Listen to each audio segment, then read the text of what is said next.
And it came to be, when he commanded the man clothed in linen, saying, Take fire from the wheels, from among the cherubim, that he went in and stood beside the wheel. And the cherub stretched out his hand from among the cherubim to the fire that was among the cherubim, and took some, and put it into the hands of the man clothed with linen, who took it and went out. And the form of a man's hand was seen under the wings of the cherubim. And I looked and saw 4 wheels besides the cherubim, 1 wheel beside each cherub, and the wheel's appearance was like the color of beryl stone. As for their appearance, all 4 looked alike, as if a wheel in the middle of a wheel. When they went on their 4 sides. They did not turn aside when they went, but went in the direction the head was facing.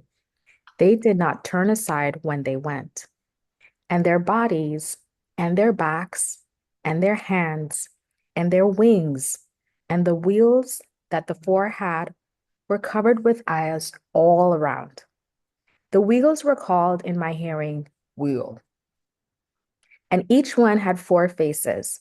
The first face was the face of a cherub, and the second face the face of a man, and the third face of a lion, and the fourth the face of an eagle. And the cherubim was lifted up. It was the living creature I saw by the river Kabar. And when the cherubim went, the wheels went beside them. And when the cherubim lifted up their wings to mount up from the earth, the same wheels also did not turn from beside them. When they stood still, the wheels stood still. And when one was lifted up, the other lifted up, for the spirit of the living creature was in them.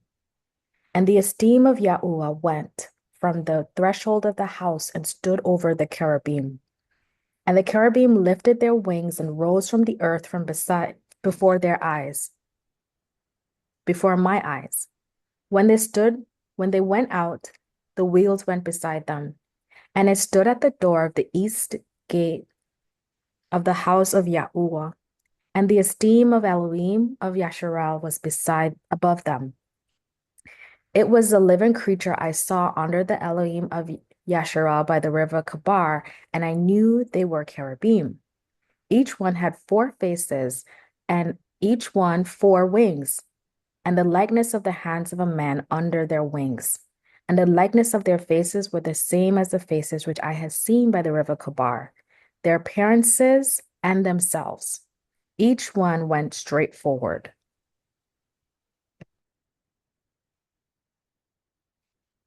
All right. Toda for reading.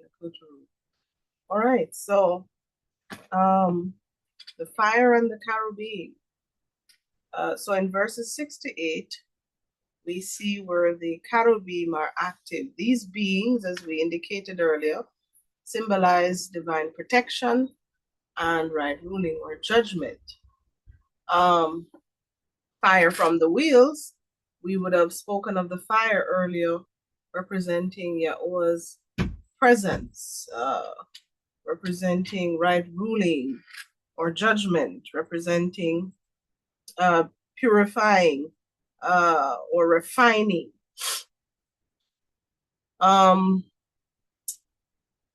What is interesting here, we would have seen in from verse 1 down to about verse 7, there was the voice of the Most High telling the man in linen that he was to go between the wheels and the cherubim, and he was to take coals of fire from between them into his hands. When we read verses 6 and 7, we observe that it was not the man in linen that stretched. Someone remind us of verses 6 and 7.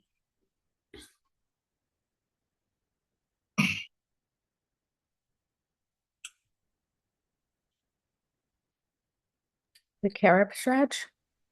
Verses Yachazaq'al 10 verses 6 to 7. And it came to be when he commanded the man clothed in linen, saying, Take fire from among the wheels, from among the cherubim. And he went in and stood beside the wheel. And the cherub stretched out his hand from among the cherubim to the fire that was among the cherubim, and took some, and put it into the hands of the man clothed with linen, who took it and went out. And the form of a man's hand was seen under the wings of the cherubim. All right. And of course, we hear the reader coming out, changing the voice. But we see here where the man in linen did not actually stretch his hand and take up the fire. We observe also that Yakhazaq'al or Ezekiel did not take it up either. Ezekiel or Yakhazaq'al cannot take it into his hands because right ruling or judgment and purification is initiated by Yahuah and not by man. And so we find that even as the seraph, or seraphim as some would know, in Yeshayahu 6 purify the Nabi, the cherubim here in this vision were facilitating right ruling over over Jerusalem.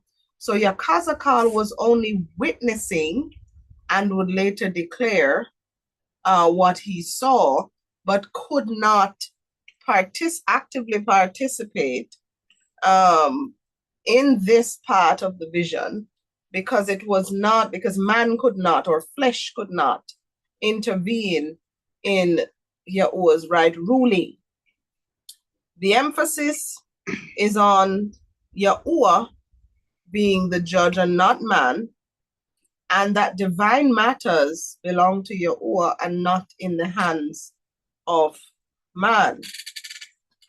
The cherubim as divine messengers, we would observe in these two verses, are the ones delivering the coals of fire. So they take the coals of fire and place it in the hands of the man in linen. Do we see that?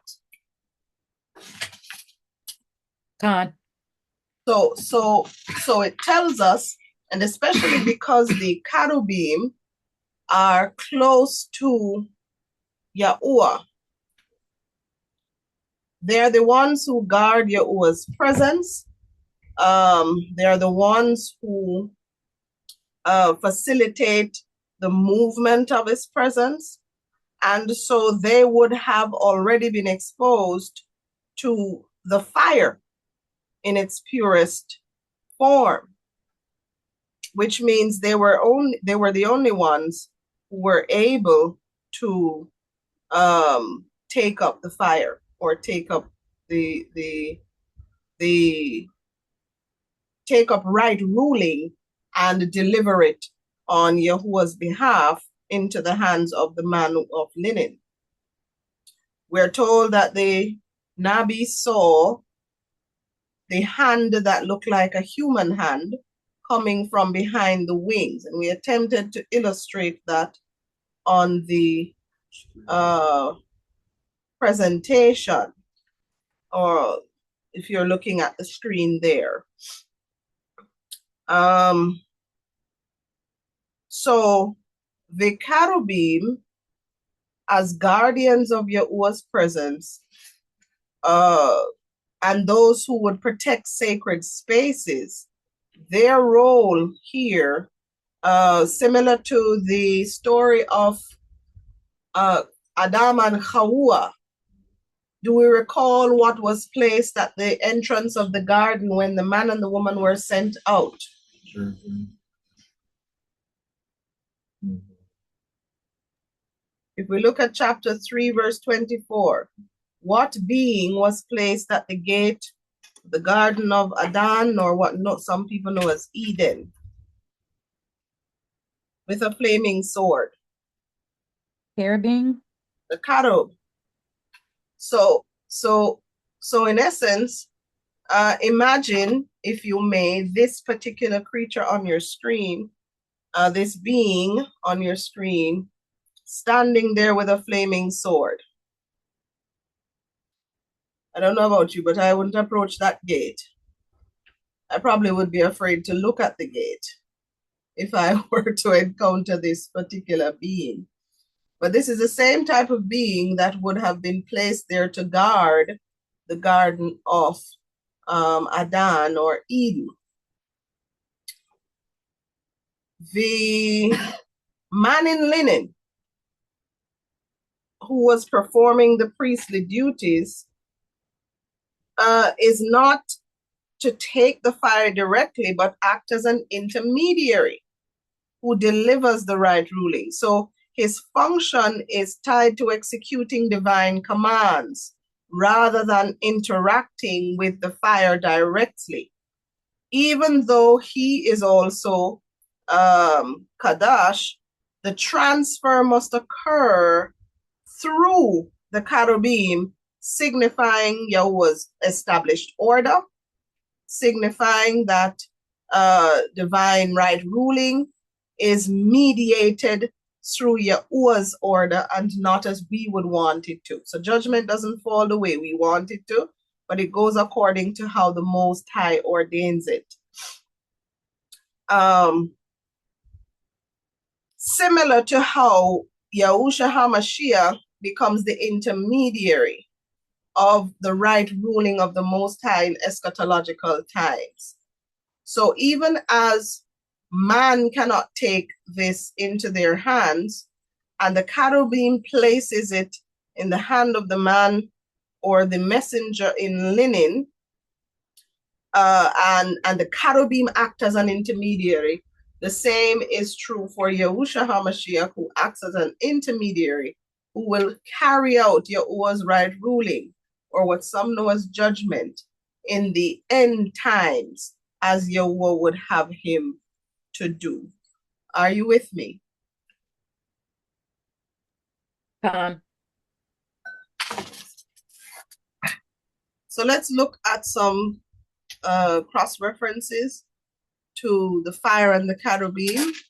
Mamadabar or Numbers 16:35, and also Abrim or Hebrews 12, verse 29. I think we read that second one earlier, but let's see what Mamadabar or Numbers 16, verse 35 says. And a fire came out from Yahuah and consumed the 250 men who were offering incense. Toda. So again, Yahuah is a consuming fire. And nothing, anything that is in his presence that is being done as a form of idolatry or worshiping anything else besides him will be destroyed. Sometimes it may seem as though it's taking a long time, but Yahuah's timing is not our timing. All will be cleansed, will be purified in his time. Remember, the word for idolatry also means heaps, and is associated with heaps of dung. So it's unclean, it's abominable, and Yahuah will not share his esteem with any other. Right. So the man in linen. So this message figure appears, or this messenger figure appears early in chapter 9, around verse 3 to 4. We can ask someone to remind us of it.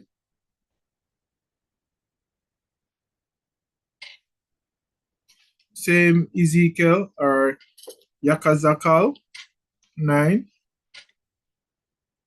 And the esteem of the Elohim of Yashar'al went up from the Kerub, where it had been, to the threshold of the house. And he called to the man clothed with linen, who had the writer's inkhorn at his side. And Yahuah said to him, pass on into the midst of the city, into the midst of Yashar'al, and you shall put a mark on the foreheads of the men who sigh and cry over all the abominations that are done within it. All right, so don't read it. So where it So the man marks in linen marks the loyal for protection before the right ruling of the Most High comes. We recall that, right? Where the people of the Most High are sealed or marked for right ruling. all right, so he resembles the high priest who carry incense before Yahuah. We recall Leviticus 16, verse 12. Someone just to read it, we're going to reference it.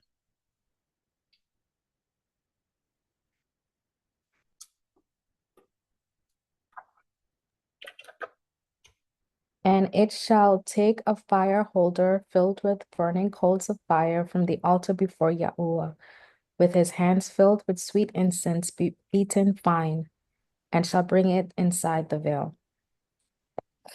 Read it. Isn't it interesting how in the initial stages in Torah, the fire is used as refining, is used as the presence of the Most High meeting his people. But then in the end times, that presence is going to be used to separate the dross from what is pure, to destroy all that does not align with his name, with his word, who are not called by his name. All activities we see where there is the foreshadowing with the marking, there is always a sealing before there and a preserving before there is destruction. Yahuah will not entirely forsake or destroy his people. And so there will always be a remnant. There will always be a preserved remnant who are calling on his name, who are doing as he instructs. But it's interesting how the same fire that is used to preserve is used to destroy. You know, it's like the mouth. The mouth can be used to pronounce a barakah, but it can also be used to pronounce kalala or curses. So, you know, we have to be so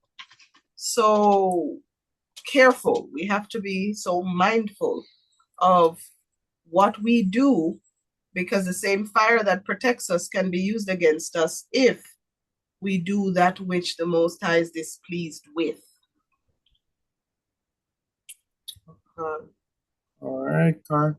So some scholars suggest this is a prophetic representation of Mashiach, as Mashiach is later seen executed, right, ruling in Kazun or Revelation 19, verse 11 to 16. Someone can read that for us. Kazun or Revelation 19, verses 11 to 16.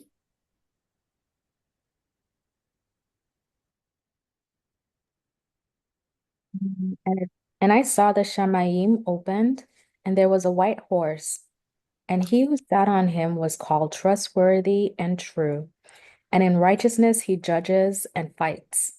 And his eyes were as a flame of fire, and on his head were many crowns, having a name that has been written, which no one had perceived except himself.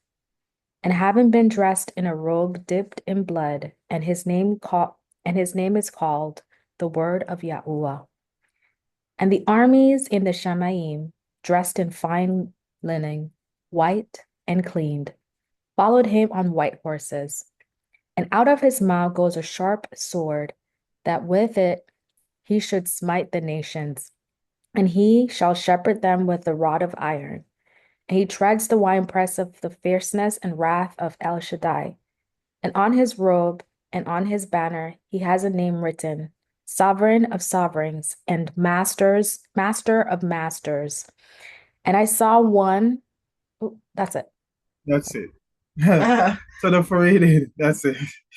All right. So we see there where some believe that this prophetic move happening in the vision is a foreshadowing or possible foreshadowing of Hamashiach, Yahushua Hamashiach, who will also execute right ruling, as I indicated earlier, being like the intermediary, carrying the fire or the right ruling of the Most High to be used once and for all to destroy all that does not, all that is not sealed or called by the name of the Most High, Yahuah.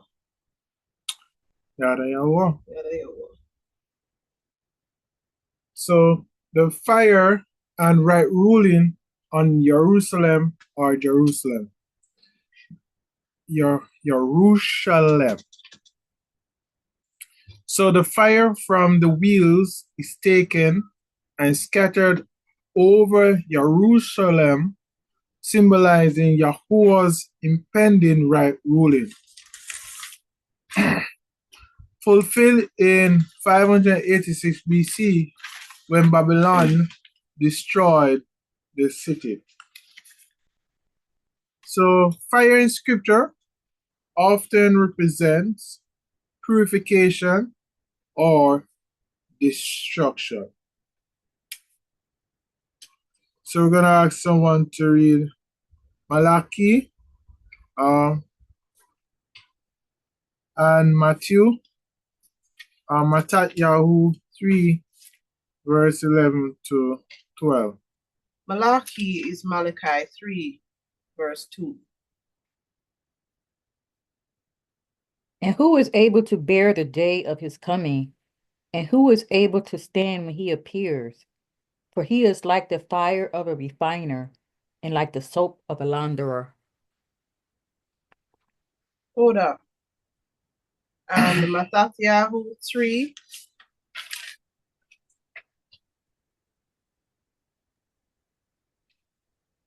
I indeed immerse you in water unto repentance.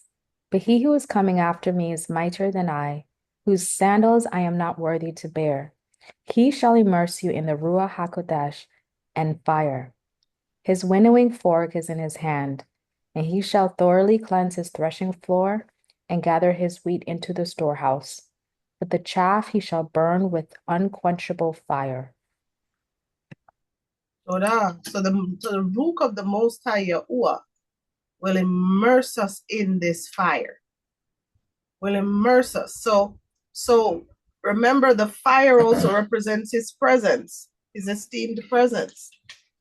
So we will always be the carriers of this fire, of his presence, the carrier of his right ruling. We will be immersed with that which is used to purify, which means we must always be worthy of the fire that we are immersed in. Remember, it is his ruach. Observe that before any assignment is carried out, the ruach of Yahuah must first be poured out upon the individual or the group or the nation or the people. His ruach always goes first. Notice Yahushua HaMashiach says, don't go anywhere. Go and wait for the ruach of the Most High to be poured out upon you. And that's how you have what some call Pentecost. So his ruach always goes first. It must always be poured out first. And this is why Yahushua HaMashiach also, if you notice, he said, the ruach of the Most High is upon me. He himself had to receive the ruach of the Most High. Yahuah made it clear, John made it clear, even though I am immersing you in water, which is the physical representation of being separated and being called out through immersion in physical water, the Ruach of the Most High is going to immerse you in fire. So we're going to be cleansed. Anything that is not of him will be burnt away before we go and speak for him, before we spread the Bashura. Notice first comes the sound, even in the upper room. Then they saw the fire that was like cloven tongues, that were like tongues. We're not told they were tongues. They said it was like tongues. And these, of course, were languages. But they came by fire, which means whatever they would speak was saturated with the presence of the Most High, was purified, was refined before it was said. Are you with me? So even as we are immersed with fire, we too, as we spread the Bashura, whatever we say must have already been tried by the fire of the Most High before it is said. For whatever is tried by fire and comes out better is even stronger and will endure anything else, because it was already tried by the fire that consumes every other form of fire. Yada Yahuah. Yada Yahuah.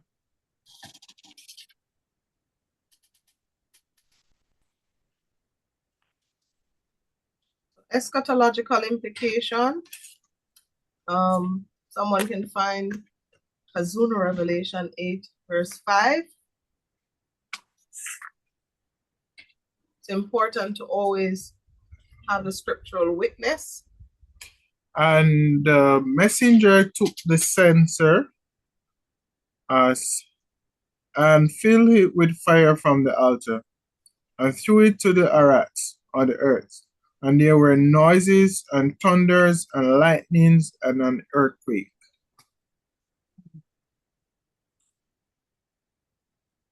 So a malak takes fire from the altar and throws it to the arats, or the earth, and bring plagues up on the lawless. This is a parallel to Yachazaq'al vision.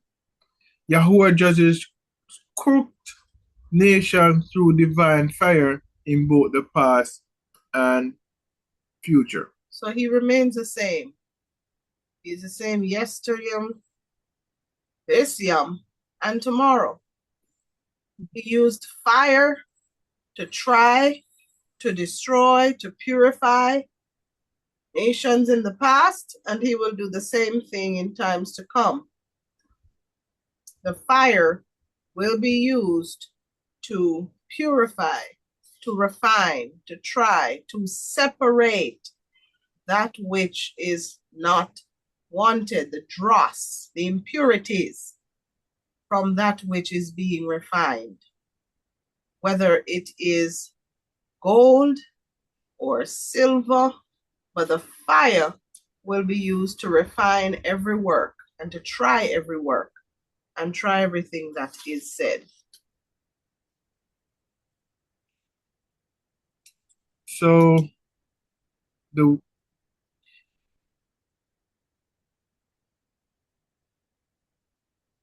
looking at verses 9 to 13, the wheels and their movement. So the wheels within wheels symbolize Yahuah being ever present and being the source of all power, moving in perfect coordination. The phrase wheel in the middle of a wheel, or the Awufan, Bathuk Awufan, suggests an interconnected, multi-dimensional movement. representing the complexity and harmony of divine governance. Eyes all around represent Yahuah knowing and seeing everything on the Arat or the earth. So nothing escapes the Most High. Things that are done in the deepest, darkest places. You see? He sees, he knows. You know, if I go to the belly of the earth, you are there. You know, the word tells us he's there. He knows. And when it says he's there, it simply means that he sees, he knows. There's nothing that is hidden from him, because everything is in essence naked before him. So the four directions, north, south, east, west. We're going to go a little deeper with the next slides. So the north, south, east, west symbolizes the nations and the scattering of Yashar'al. Notice our people were scattered to the four corners of the Arat, which means everywhere. Someone remind us of what was said among the Kalala of Hadabarim or Deuteronomy 28:64. What does it say?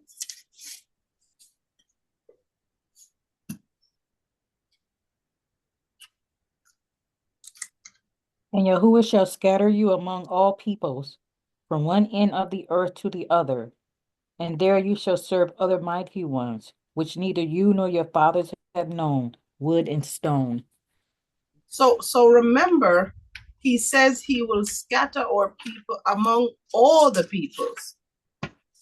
So our people are not only in the Caribbean, or people are not only in North America, but he said he would scatter us from one end of the Arat to another. So our people are scattered all over. And he says, you know, among these people, you're going to be serving other mighty ones of wood and stone. And we already know what some of these other religions have that have wood and stone. And even as he spoke it, it has manifested. So that's the scattering. Now this is confirmed in Yakhazaq'al 11 verse 16, where Yahuah declares that he will be a little sanctuary for them in the places or the countries or the territories where they have been scattered. Now the wheels moving effortlessly show that Yahuah accompanies his people even in exile. So even in our exile, the Most High sees, the Most High moves, the Most High is present. He is not confined to time or space, reinforcing his presence even when the temple is destroyed. So some people say you can't do certain things because there's no longer a temple. Yahuah is not confined to that. And even as some probably back then would have thought that his presence would remain only in the temple, we see where even after the destruction of the temple, Yahuah's presence was still active. There were still people such as Yachazaq'al who were carrying out priestly duties. This is one of the reasons there is no excuse for persons who say you cannot observe the feasts unless you are in the land. When Yahuah himself says throughout all your generations, he knew the generations would not all be in the land. But he says we are to observe the feasts because his presence and his working are not confined to a particular space or a particular time. In other words, what men believe. If men believe that as what you said earlier, that so when you are in a particular place that you can actually serve serve to do the feast, as what you said earlier. So it's not confined to what us believe, but or what we believe, what Yahuah said. So it's not confined to what the people think. So people may say we have to do this, and people may say no, it cannot be done. But it's what Yahuah says and not what we say. Oh. So some people will try to make this out to be, even the feast, to be a religious act where you must be in a particular place to do it. Yahuah is not confined to any specific space or time. This is why you have the wheels moving and covered with eyes. He moves everywhere. He sees everything. His presence is everywhere. Notice his throne covers the expanse of the Arats. Are you with me? Con. Even scripture tells you that the Arats is his footstool anyway. So, I mean, he's above all. He sees all. All right, so let's look at these scriptural witnesses. Daniel 7 verse 9. Zechariah or Zechariah 4 verse 10. 2 Chronicles 16 verse 9. Let's have those readings. I was looking until thrones were placed, and the Ancient of Days was seated. His garment was white as snow, and the hair of his head was like clean wool. His throne was flames of fire, its wheels burning fire. So we hear that the throne has wheels. It's speaking of the movement of his reign, the movement of his sovereignty. It's not static or in one confined to a particular place, but he reigns across the entire expanse. He reigns across the four corners of the Arats. Hallelujah. Zechariah or Zechariah 4:10. For who has despised the day of small beginnings? They shall rejoice when they see the plumb line in the hand of Zerubbabel. These seven are the eyes of Yahuah, which diligently search throughout all the earth. Torah. So his eyes search throughout the earth. 2 Chronicles 16:9. For the eyes of Yahuah diligently search throughout all the Arats, all the earth, to show himself strong on behalf of those whose heart is perfect to him. You have acted foolishly in this, so from now on you shall have battles. Right? So the point of that is to show that Yahuwah's eyes are everywhere. So we see where there is a scriptural witness of Yahuwah's eyes being in every place, roaming throughout the earth. He sees everything. Nothing is hidden to him or from him. So the manifestation of Yahuwah's presence in right ruling. We're looking at verse 8. So the hand under the wings. The hand represents Yahuwah's direct involvement in the affairs of men. In Yachazaq'al or Ezekiel 1 verse 8, we see where the cherubim also have human hands, symbolizing their role in carrying out Yahuwah's commands. With eschatological connections, because of course there must be scriptural witness. Let's look at Daniel 5 verse 5 and also Kazuma Revelation 10 verses 5 to 6. These human-like hands that are being used to carry out Yahuwah's commands. Do we see anywhere else? Go ahead. At that moment, the fingers of a man's hand appeared and wrote opposite the lampstand on the plaster of the wall of the sovereign's palace. And the sovereign saw the part of the hand that wrote. So we're seeing the use of the hand again to write. The hand, Yahuah's direct involvement. Let's look at Kazuna, Revelation 10, verses 5 to 6. What does that say?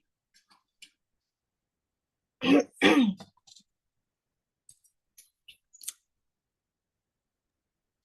the messenger whom I saw standing on the sea and on the land lifted up his right hand to the Shamayim and swore by him who lives forever and ever, who created the Shamayim and what is in it, the earth and what is in it, and the sea and what is in it, that there shall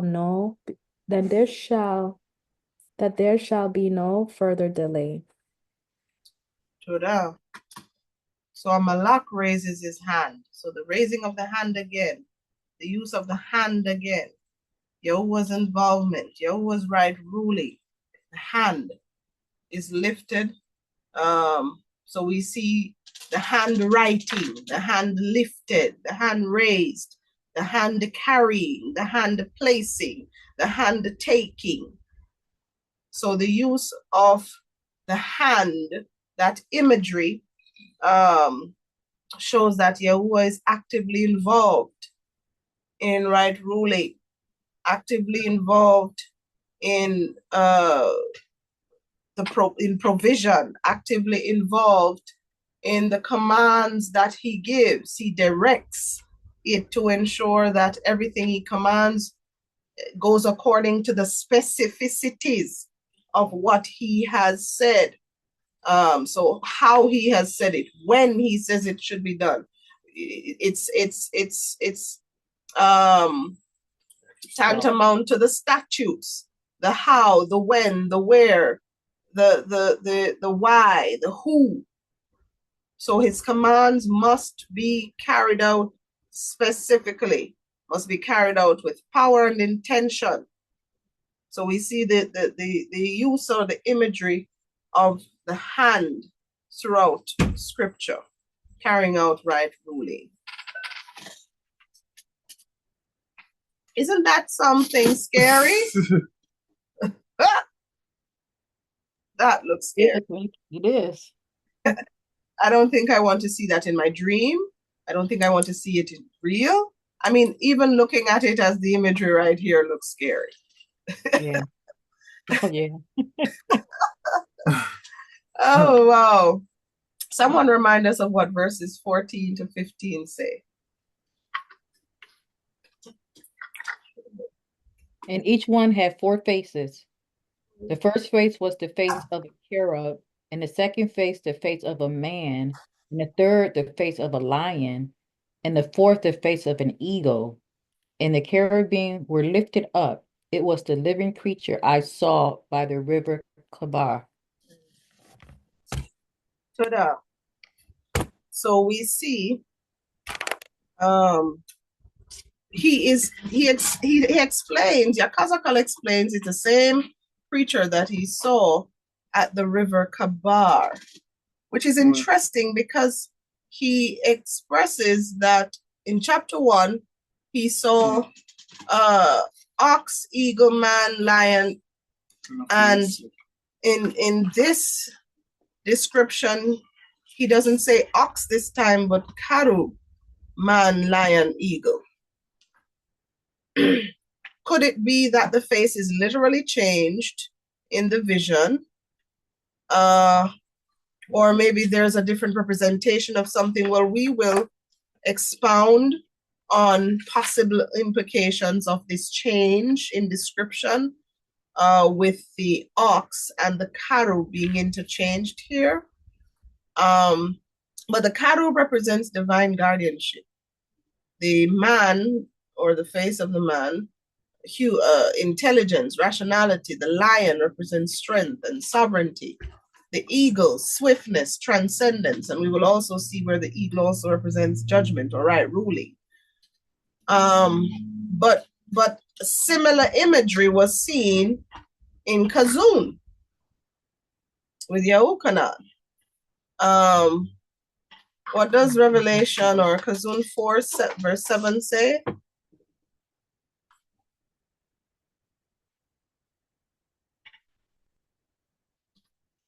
And the first living creature was like a lion, and the second living creature like an calf.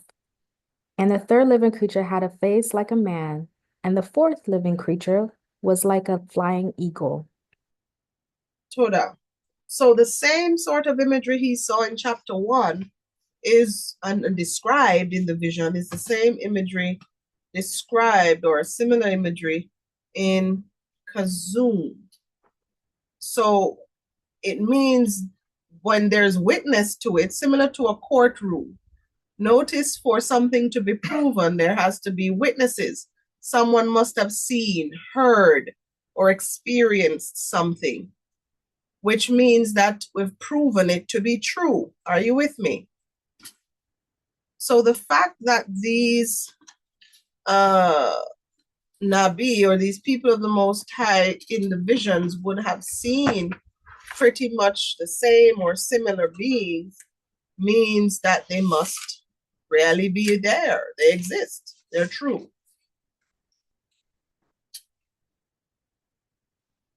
Now, we're going to read some scriptures to sort of bring clarity to the north, south, east, west direction.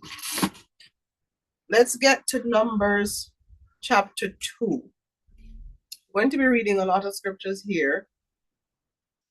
And the fact that the direction, the directions have implications. Right ruling is going to be covering all of Jerusalem, which represents the entire nation of Yashar'al, barring those who were sealed or whose foreheads were written on. So if it is covering the nation, is there anywhere else in scripture that speaks of a north, south, east, west sort of representation? Let's look at that. So anyone has found Bamadabar Numbers chapter 2?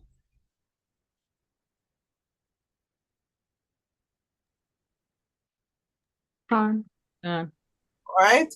So I'm going to ask one person to read how many verses again is there? Let me look back. Page just turned 34. 34. So that's what, 17? So I'm going to ask one person to read from 1 to 17 and then the other from 18 to 34. And we're looking at the direction in which the nation of Yashar'al was told to encamp around the Mashkan or the tabernacle, the 4 divisions of the nation. Go ahead. And Yahuah spoke to Moshe and to Aharon, saying, the children of Yashar'al are to camp, each one by his own banner, beside the sign of his father's house. Let them camp around the tent of appointment at a distance. Hold for me, please. So we recognize here that each of them, do you notice or observe, outside of scripture, you will observe people keep putting up some flags with symbols on them. Have you ever seen that? Con. So these are known as, in some version, as standards. So you may see standards, banners, or flags, and Masha has instructed that the camp, everyone must have a flag or a banner with a particular symbol from their Abba's house or their father's house on this flag.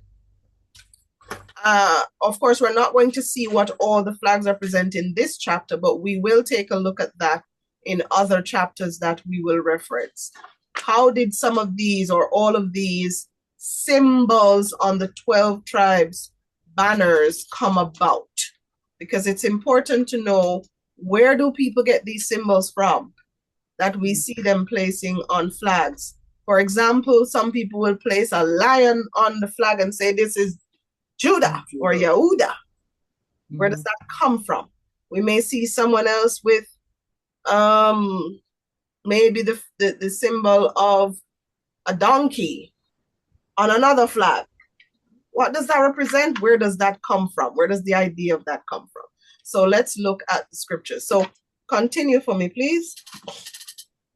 And on the east side, towards sunrise, those of the banner of the camp of Yehudah camp according to their divisions.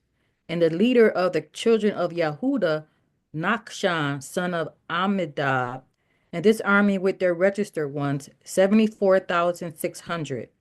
And those camping next to him is the tribe of Yishakar, and the leader of the children of Yishakar, Nathanael, son of Suar, and his army with its registered ones, 54,400.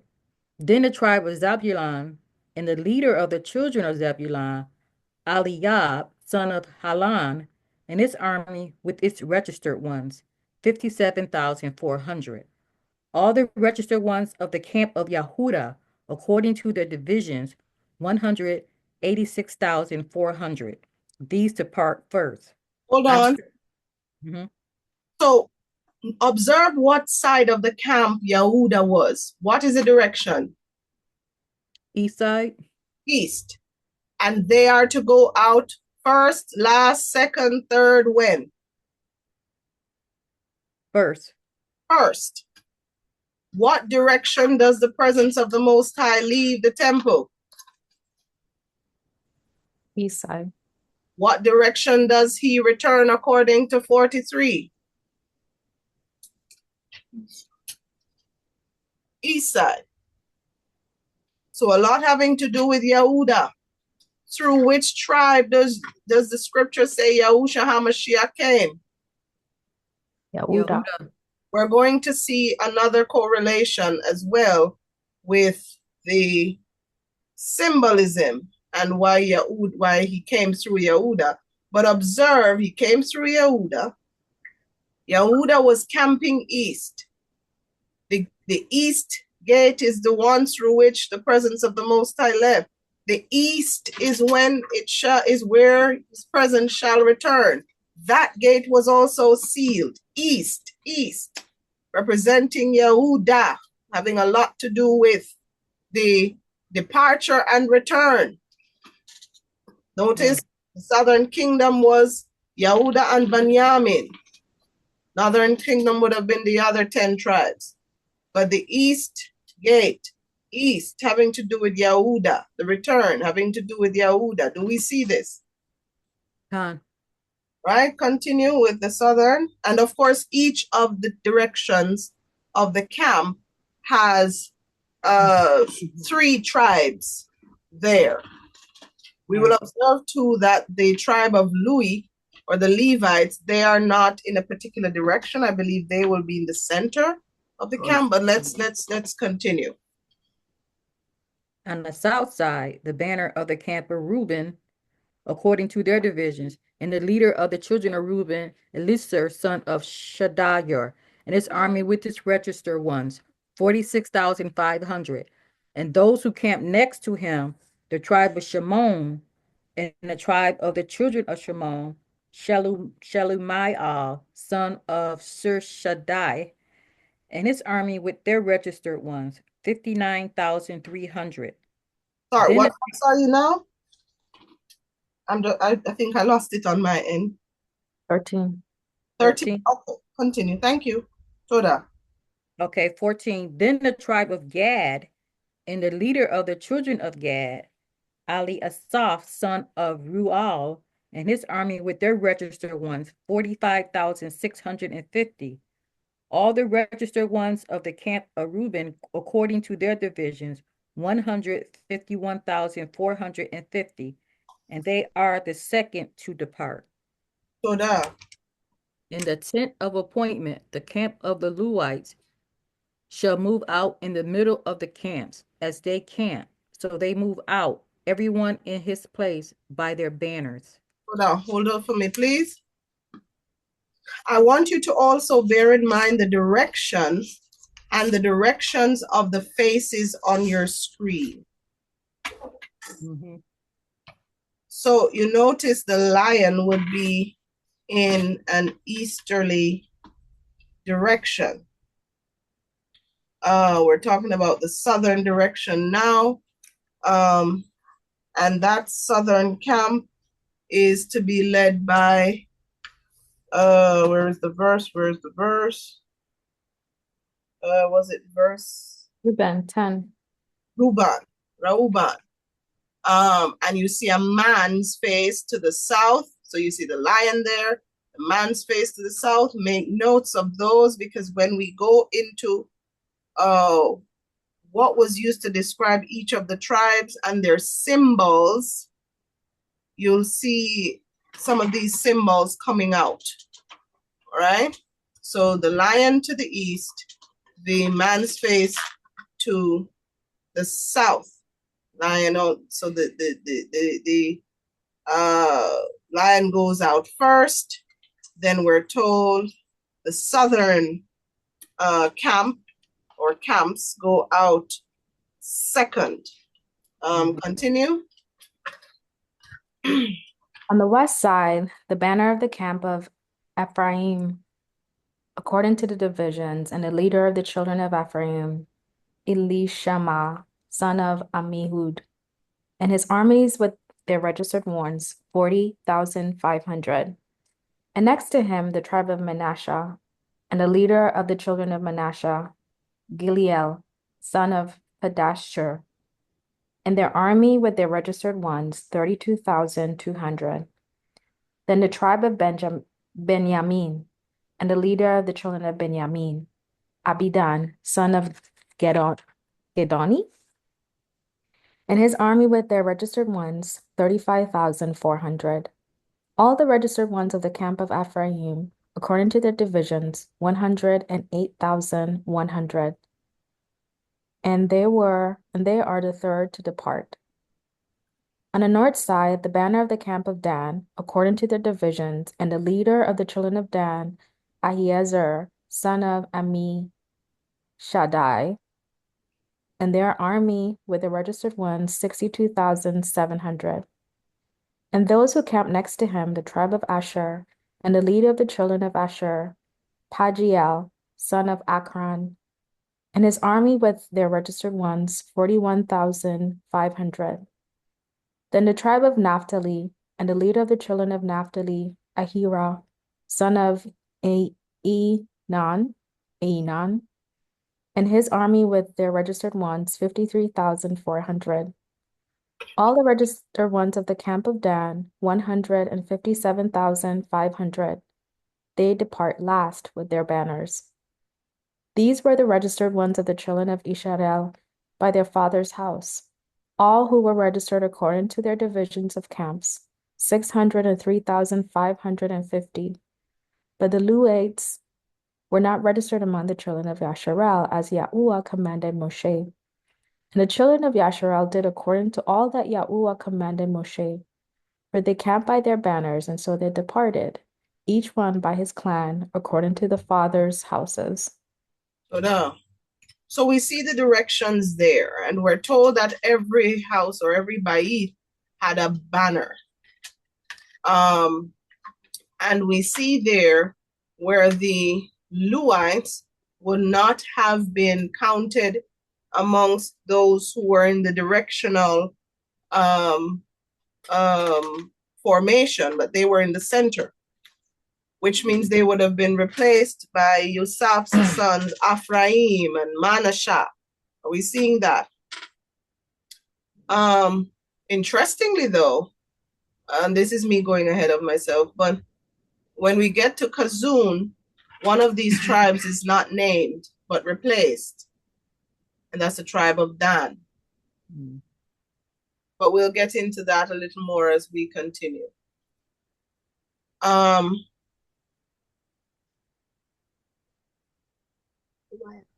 This suggests that the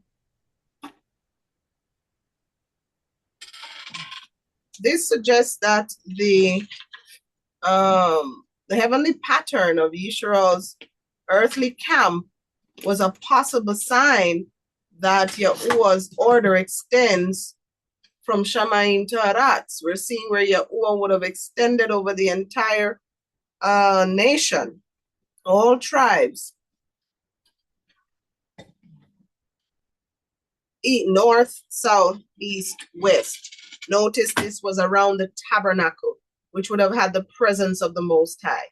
So symbolically, with the faces and the wheels covering all four directions, the entire camp of Yashar'al would have been covered. Are you with me? Okay, all right. So let's understand how, let's try to understand how the symbols for these banners or for these standards or for these flags would have been determined.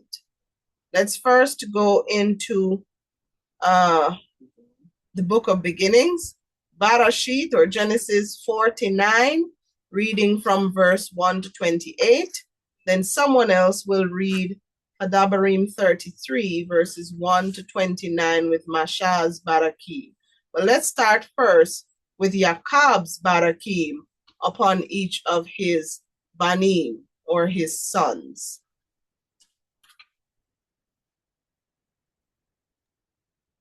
Go ahead.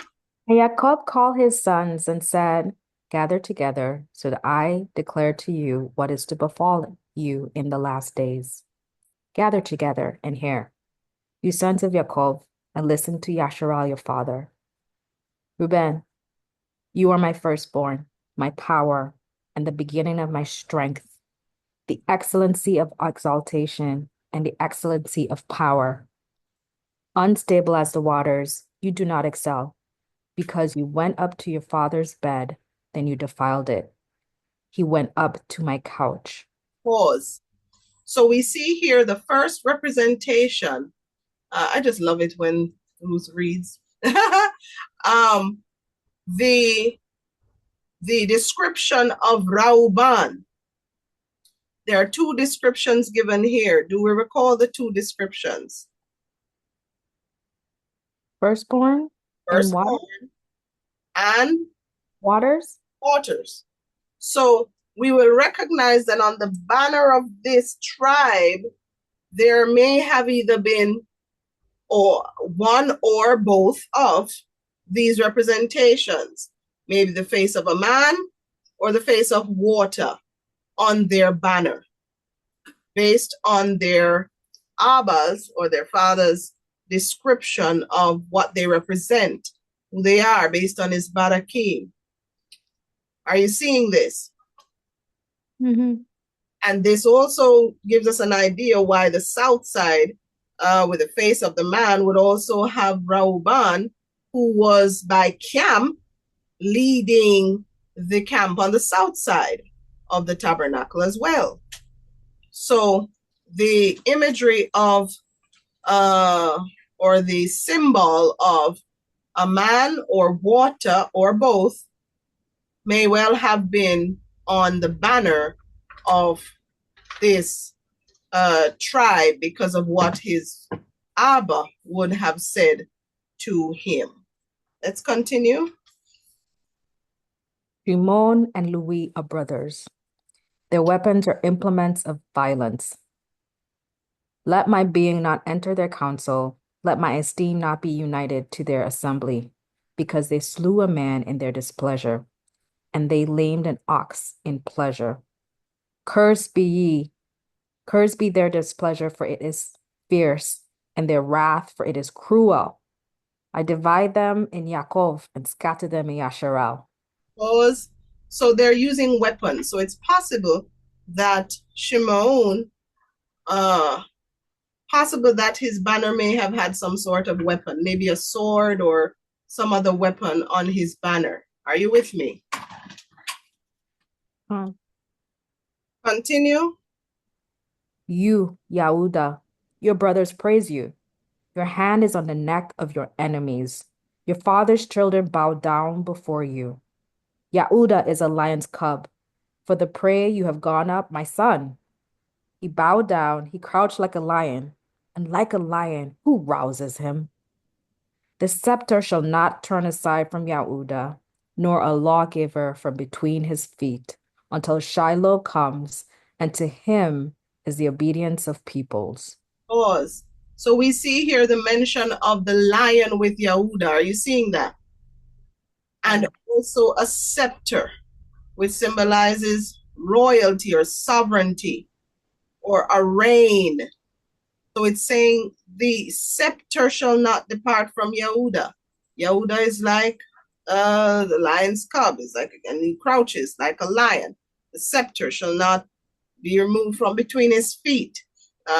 In Jamaica, for example, we notice that those in Rastafarianism who call themselves of the children of Yahudah, and they've been saying that for decades, they actually all walk around with a flag, and on it they have a lion with a scepter, and they call it Judah.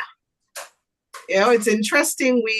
Growing up, we could not make the connection with why they had that. But having read this in Barashit 49, you see why they do it. Right. This may be the case of others who will have this flag or this banner somewhere else, especially in Yashar'al, with a lion on it, with a crown and a scepter. It's coming out of this scripture. Are you with me? So the banner of Yahudah would possibly, more than likely, have had a lion on it and possibly even a scepter on it, with this lion symbolizing the royalty or the sovereignty or the reign that shall not depart from this tribe, and later on the southern reign. Continue. Binding his donkey to the vine, and his donkey's colt to the choice vine, he washed his garments in wine, and his robes in the blood of grapes.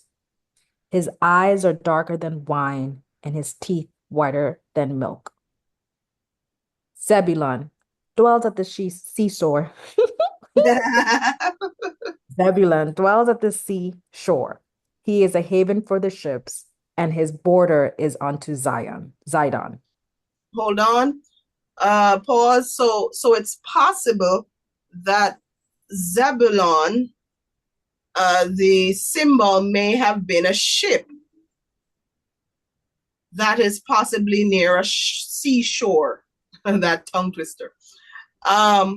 So we're seeing here, we're based on the Barakim of Yaqab, we're seeing the possible symbols that would have been on the banners of the different clans from their Abba's Ba'ith, or their father's house. So a ship, possibly docked near a seashore imagery, would have been, it's probably, it would have been the symbol of this tribe, Zabulon. All right, continue.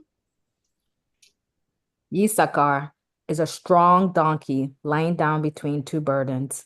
And he saw that a resting place was good, and the land was pleasant. And he inclined his shoulder to bear a burden, and became a subject to slave labor. All right, hold. So again, we're seeing another symbol here. The possibility of Yisachar being represented by what? Donkey. By a donkey,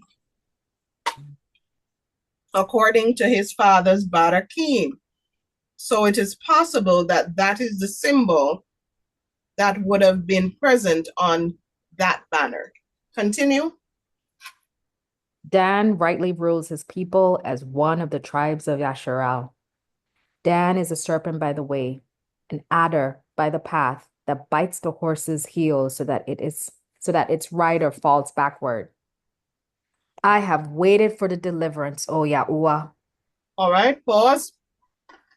So Dan, we're seeing here, is being represented by a snake.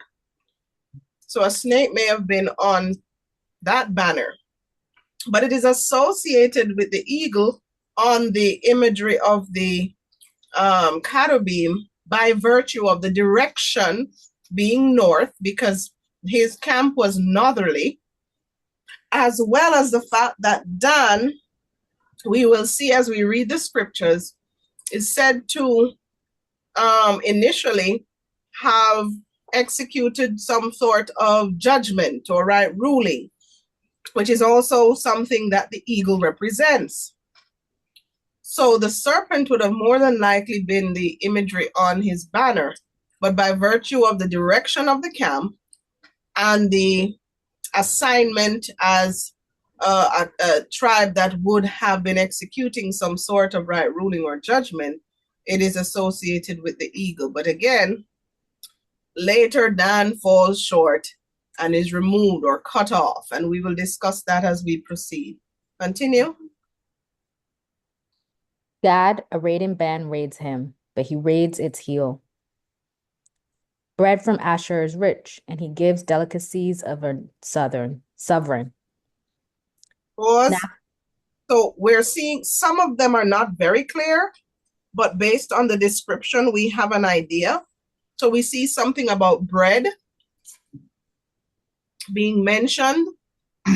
So maybe bread would have been present on one of these banners somewhere, maybe a loaf of bread or so. Because remember, it is based on what their father would have declared over them.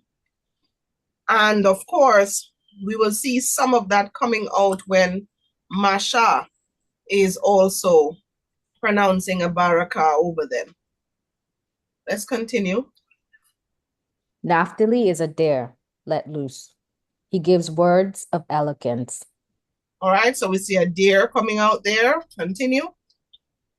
Yosef is an offshoot of a fruit-bearing tree, an offshoot of a fruit-bearing tree by a fountain.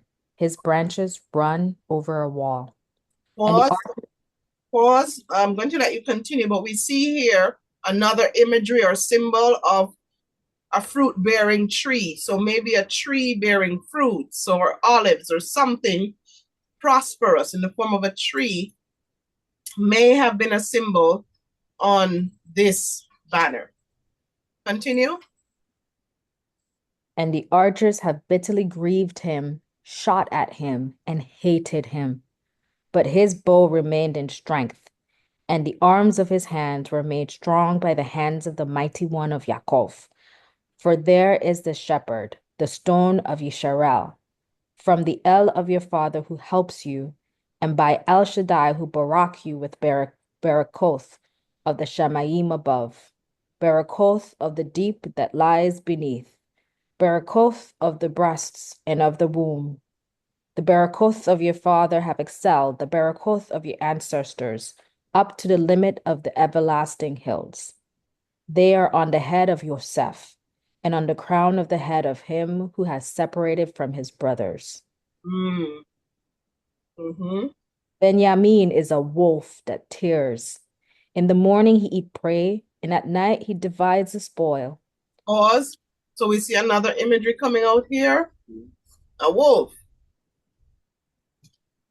So wolf may have been one of the symbols here, specifically for Benjamin. Are we seeing that? Fine. Right? Continue. All these are the 12 tribes of Yashar'al, and this is what their father spoke to them. And he baraked them. He baraked each one according to his own barakah. Toda Rabba. All right.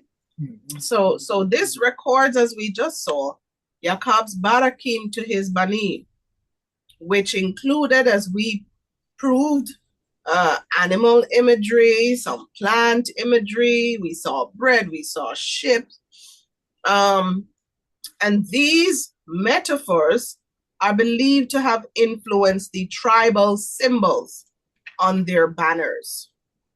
So this explains why we will see some persons now trying to do banners and placing particular imagery on there. All right, let's get to Hadabarim 33, or Deuteronomy 33, verses 1 to 29. Next reader. And this is the barakah with which Moshe, the man of Elohim, baraked the children of Yashar'al before his death. And he said, Yahuah came from Sinai and rose from Seir for them. He shone forth from Mount Paran and came with 10,000 of Kodashim at his right hand and a law of fire for them. Indeed, he loves the people. All his Kodashim are in your hand, and they sat down at your feet, receiving your words. Pause. So we see this is where you will hear persons calling us the Kadashim or the Kodashim. Right? It's coming out of a scripture where you're seeing them talking about he loves his peoples, all his Kadashim or Kodashim are in your hand. So when you hear people also referring to us as the Kadashim or the Kodashim, this is where they get it from. Are you with me? Huh. All right, let's continue. Moshe commanded us a Torah, an inheritance of the assembly of Yaakov. And he was sovereign in Yashar'al when the heads of the people were gathered, the tribes of Yisrael. Let Reuben live and not die, and let his man be numbered. And this of Yehudah, and he said, Hear, Yahuah, the voice of Yehudah, and bring him to his people. His hand shall fight for him, and you be a help against his enemies.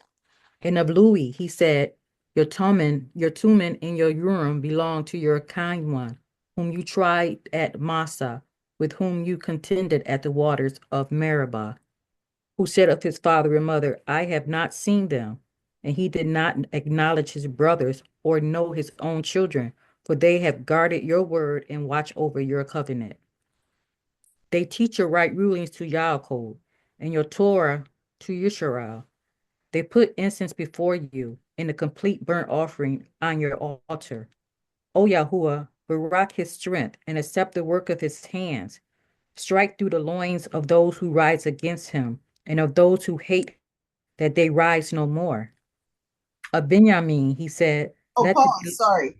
Do you notice that anyone who rises up against Yehudah, the barakah speaks of Yahuah fighting against those who fight against Yehudah. Mm-hmm. And so we don't need to worry ourselves because a barakah or barakim have already been declared over us. That those who fight against us, Yahuah will rise up and fight against them on our behalf. Yada Yahuah. Yada Yahuah. Continue.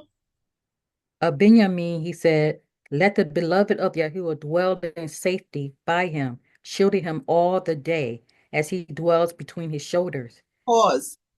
Now, Benjamin would have been part of the southern reign. So when it speaks of the southern reign of Yehudah, the southern reign, not tribe, the southern reign consisted of, or what some people know as kingdom. It's really reign. So the southern reign would consisted of two tribes, Yehudah and Benjamin. All right. So there are some persons who will say, oh, I'm of the tribe of Yehudah. I'm of the tribe of Yehudah. But the truth is, the southern reign would have been scattered through the ships. And so there are some of us who are from Yehudah and some who are from Benjamin. We do not see historically where there was a separation and Benjamin was sent to the Caribbean and Yehudah sent to North America. We don't see any evidence of that written anywhere. And so for those who say that, they are in error. They have nothing to prove that. It was simply a scattering. We just know there was the division. So some people are from Benjamin, some are from Yehudah, but both are from the reign of Yehudah. So some people get the reign mixed up with the tribe. Are you with me? Okay.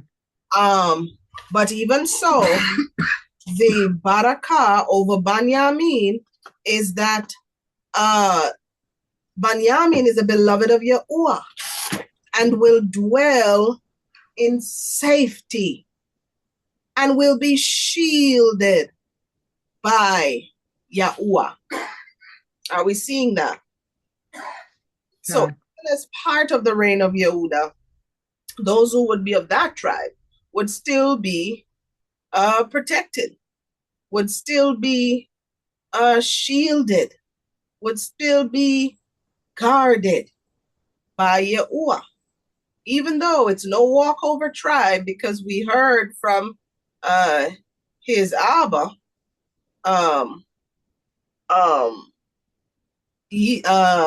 Jacob, that he would be like a wolf. So that the tribe is still no walkover tribe, but will be shielded, will be protected. Yada Yahuah. Continue.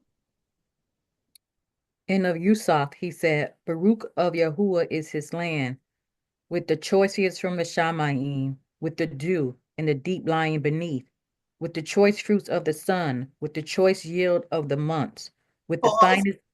Do we see again mention of fruits being associated with Yusaf?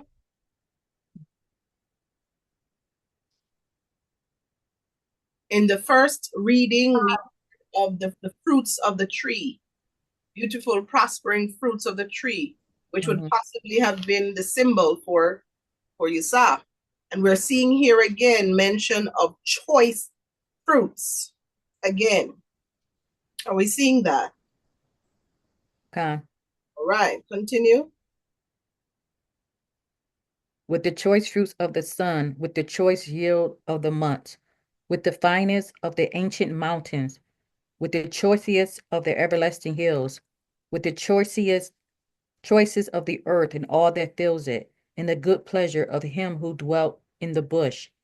Let it come on the head of Yusuf, and on the crown of the head of him who was separate from his brothers. His splendor is like a firstborn bull, and his horns are like the horns of the wild ox. Pause. Now we're seeing some sort of association with the ox and Yusuf. Who are Yusuf's sons? Apharim and Manasseh. Look at the screen. Which of these do you see the ox associated with? Apharim. And Ephraim by direction direction in relation to the mashkan or the tabernacle would have been west. So we see here where the ox would have also been westerly in direction on the Karub, but also by camp. And we see the ox being used to represent here Yusuf, sorry. So we're hearing here the ox coming out. We didn't hear it. I don't remember if we heard it in Yaakov's Barakim, but we're hearing it here coming out in the Barakim being pronounced by Masha. So the ox coming out of Yaakov's representation. We're going to see mention of both sons as we continue to read. Continue. With them he pushes the peoples to the ends of the earth, and they are the 10,000s of Ephraim, and they are the thousands of Manasseh. We see that. Mm-hmm. The ox, they are the 10,000s of Ephraim and the 10,000s of Manasseh. So we're seeing where the ox would have possibly been their symbol on their banner. Continue. And of Zebulun, he said, Rejoice, O Zebulun, in your going out, in Yashar, in your tent. They call peoples to the mountain. There they bring offerings of righteousness, for they draw from the riches of the seas and treasures hidden in the sand. And of Gad, he said, Baruch is he who enlarges Gad. He dwells as a lion and shall tear off the arm, also the crown. Hold on. We're seeing something here where lion is being also mentioned with God. Tearing off the arm and also the crown. And we'll see mention of the lawgiver and all of that. But in the Barakim of Yaakov, we saw where Yehudah was named first, associated with the lion and with the scepter. Do we recall what was used in reference to God's symbol in Barashit 49?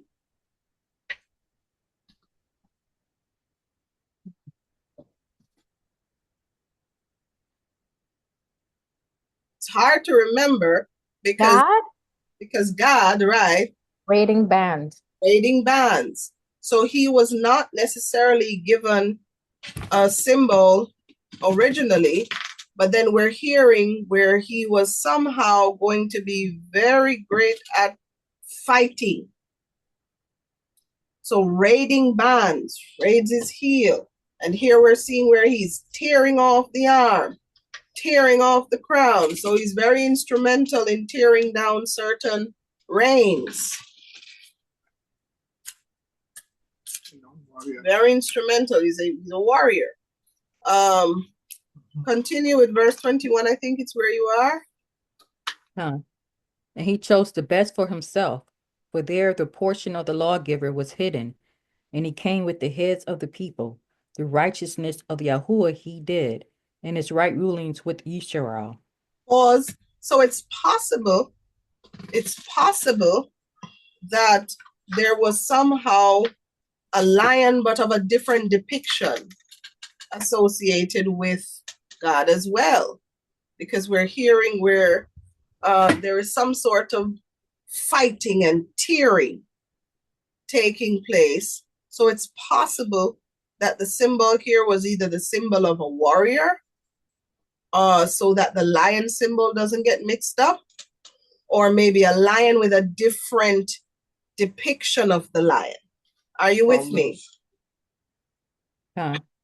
See?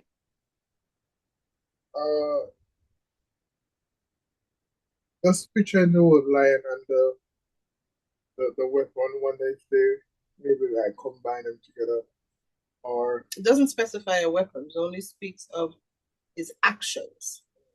So tearing off arms and crowns and raiding and so it sounds like a lion that looks very angry or something. Right. That's a characteristic of a lion that they will raid and rip apart. But we're not saying that it was a lion. That is a symbol. But we're just trying to use scripture to decipher what the symbols on these banners may have been. Are you with me? All right, so continue. But we're going to see where the lion is used again with one or two other tribes. Continue. And of Dan, he said, Dan is a lion's cub that leaps from Bashan. So we see again another mention of lion. But we know that from their Abba's barakim upon them, that the lion would have already been fixed to Yehudah. So it may not necessarily have been a symbol of these other two tribes, being Gad and Dan, but more so of their behaviors, their activities. We're seeing that leaps from Bashan, that leaps. So it's a leaping lion. Some have opined that this leaping may be similar to something that is leaping through the air, jumping through the air, which may have been similar to an eagle being in the air. We don't see that being said, but that is what some opine that it may be similar to. But again, we don't see that being said here in terms of an eagle, but the action of leaping from Bashan. So maybe a leaping lion in the air, who knows, may have possibly been the symbol before it was cut off. Do we recall any symbol for Dan in Barashit 49? Serpent. The serpent. The serpent. So we already know from his Abba's or his father's declaration over him that the serpent would have been his symbol.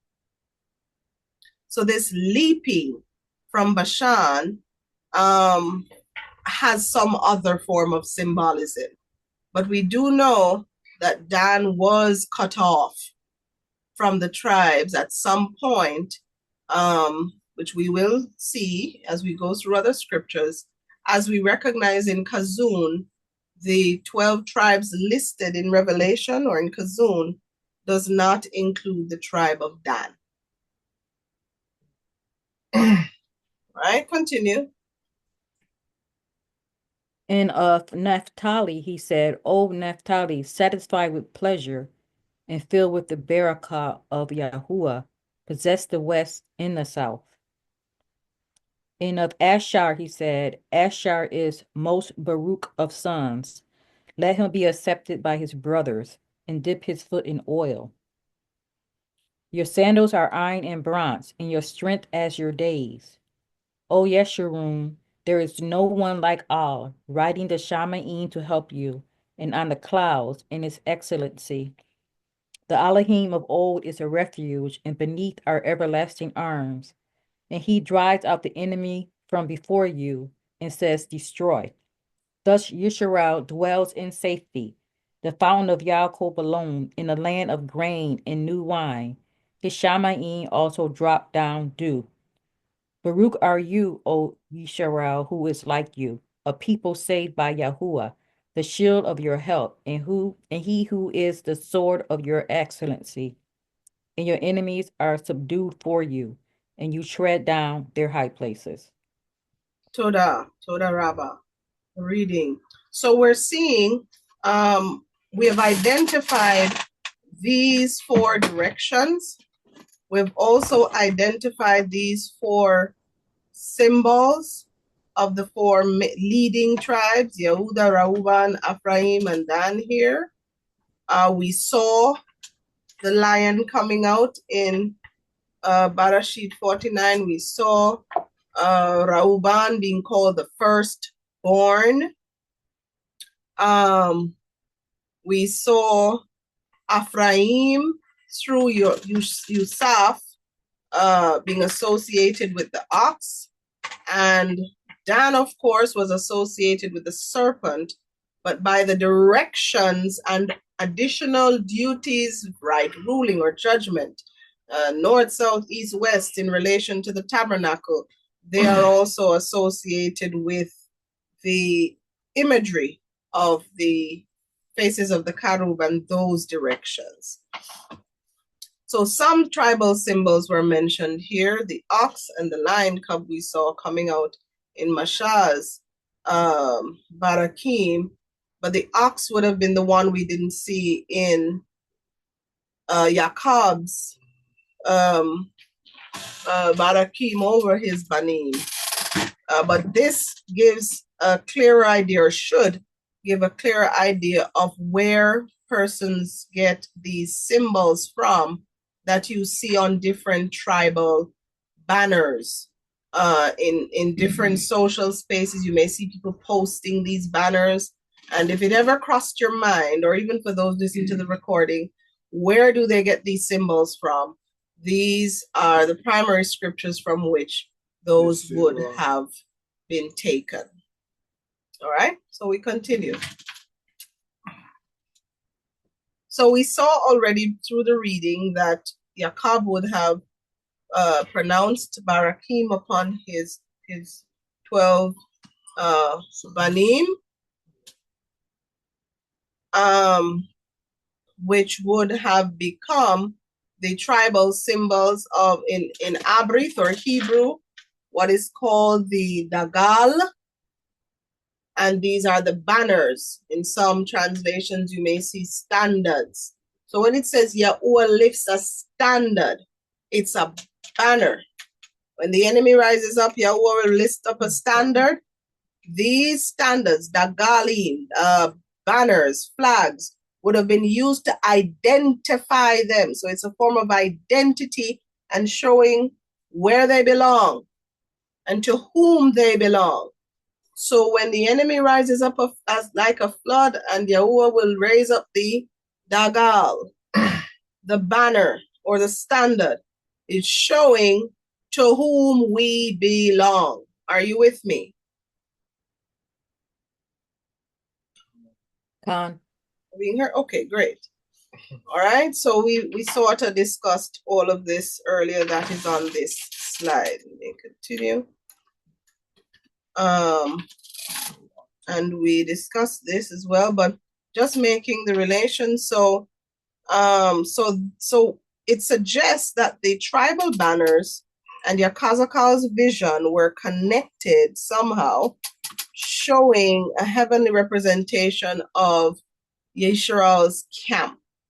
So the directions, the faces, the mention of the four corners, so it covers the entire camp of Yashar'al, the entire nation of Yashar'al would be impacted by right ruling.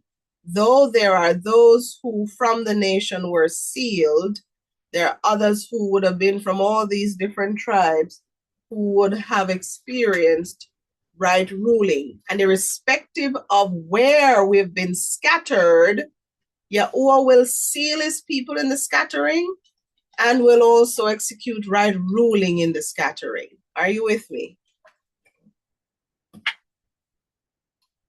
Con.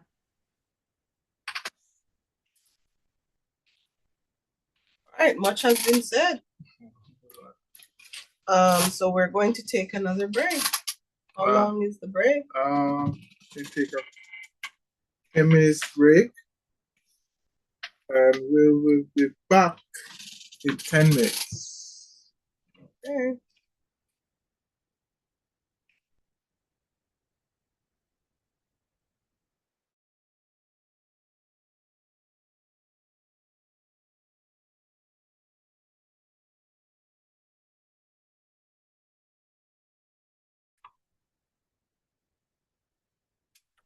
So we're continuing with our study of Yakhazaq'al 10. So welcome back, everyone. Yahuah. Can someone read for us and remind us of what is said in verse 10 of verse 14, sorry, of Yakhazaq'al 10? And someone else remind us of what was said in verse 10 of Yakhazaq'al 1. So 10:14 and 1:10.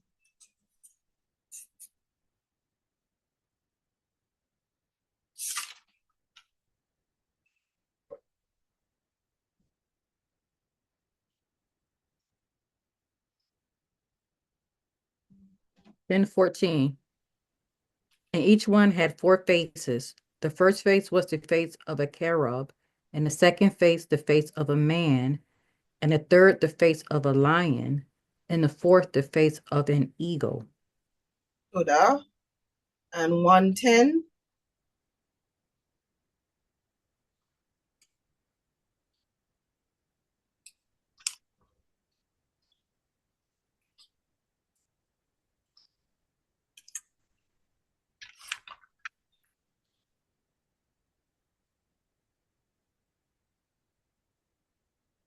And the likeness of their faces, the face of a man, and each of the 4 had the face of a lion on the right side, and each of the 4 had the face of an ox on the left side, and each of the 4 had the face of an eagle. All right. And of course, it's the direction from which he's looking. All right.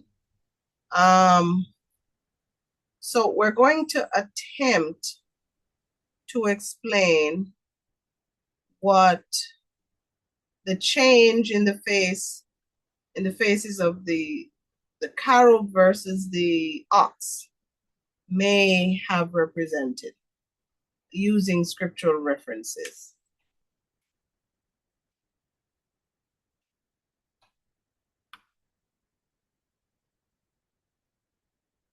So we spoke earlier about the faces, the cherub representing divine protection, and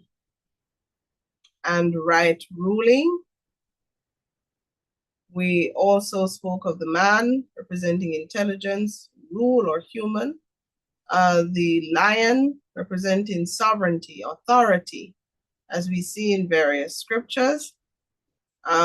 We saw where Yahushua HaMashiach is associated with coming through the tribe of Yehudah, and is also referred to as the lion of the tribe of Yehudah. We saw where the lion symbolism would have started from Jacob's Barakim over his Banim, or his sons. The eagle representing swiftness and divine sovereignty, as well as ruling. Let's look at Dabarim, or Deuteronomy 32, verses 11 to 13. What does that say? Let's remind ourselves.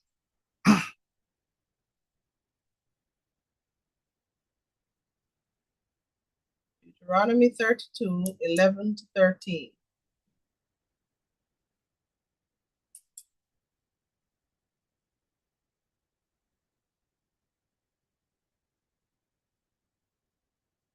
Anyone found it?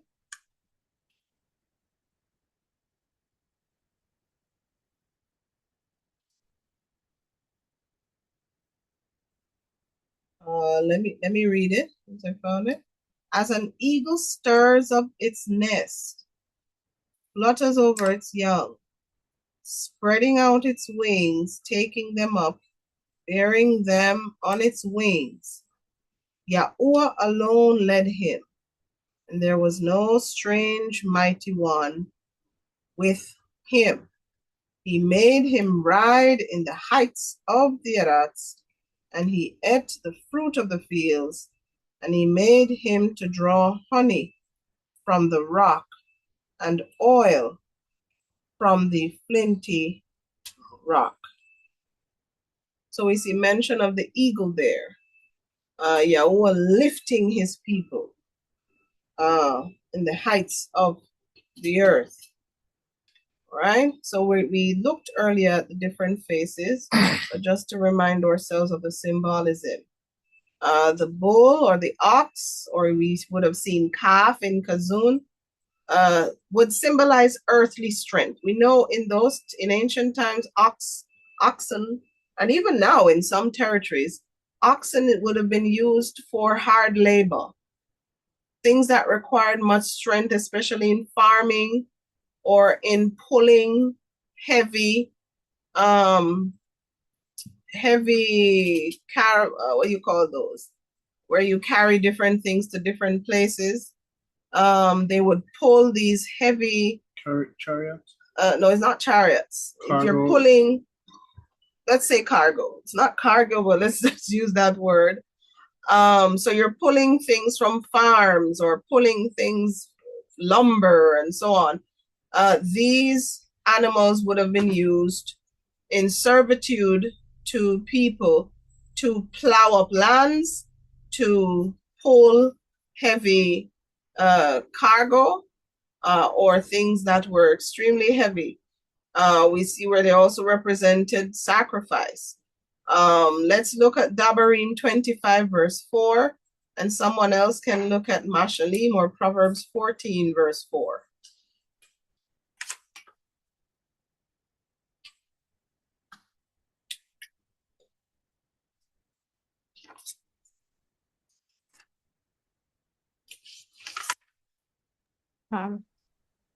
Do not muzzle the ox while it is threshing.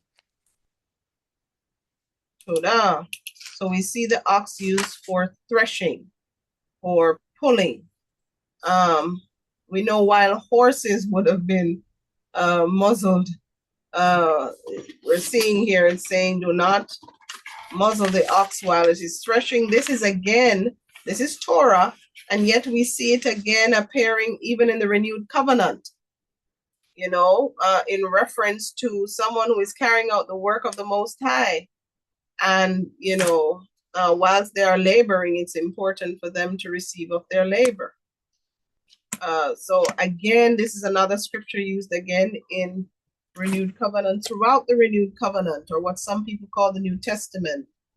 the different references for what was written all came from Tanakh, because there was no renewed covenant until after these people would have gone, these periods of time would have gone, and then we would have a renewed covenant. So all they had was Tanakh, consisting of the Torah, consisting of the Nabiim, or the prophets' writings, and the Katubim, the other writings such as Tahalim and Proverbs and Kahalath and that sort of thing. So they would have had these writings to reference. What does Proverbs or Mashalim 14:4 say? Where there are no oxen, the crib is clean. Toda. So the references really show the uses of this creature in that time, used to plow up fields, for strength, for labor, earthly strength. And also in Levitical sacrifices. Someone read for us Wikara 4 verse 3.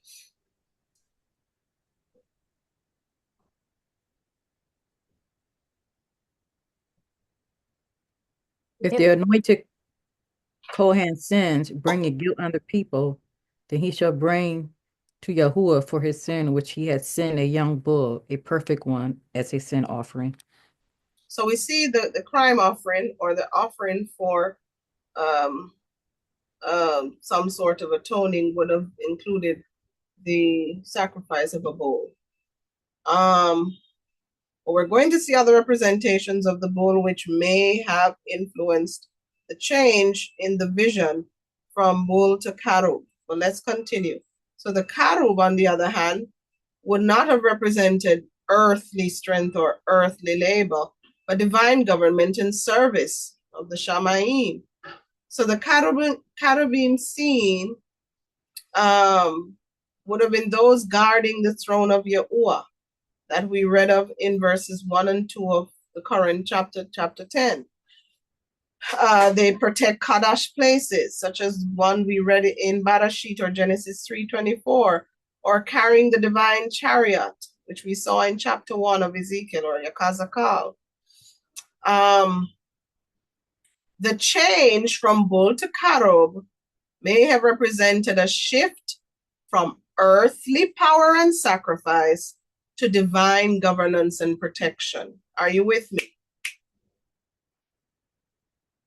Is everyone with me? All right, let's look at some other things.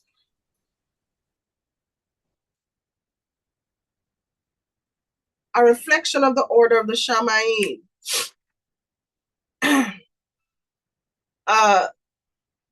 Hopefully you're not hearing the noise in our background, because there's some sort of construction somewhere. So there are different noises. But anyway, so if you are, we apologize for that, as we have no control. Are you hearing anything else? We don't hear it. Oh, great. Excellent. Toda. All right. So the cherubim in Yachazaq'al's vision serve. Sorry.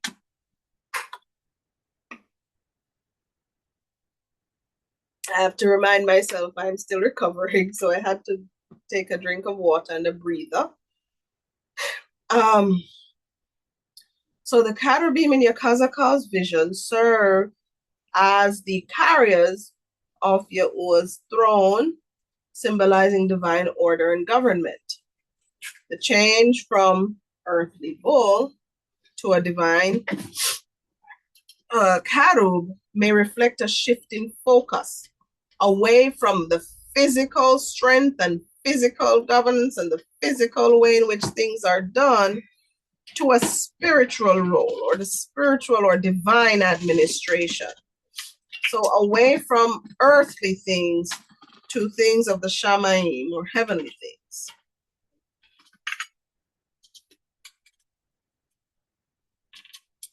So the bull had become a symbol of false worship in Israel history. First in the wilderness, the golden calf, and later under Yarabam, Yarabam or Jeroboam. and Jeroboam. This we can reference to first Malachi 12, verse 28 to 30. I'm going to ask someone to read it for us. Okay.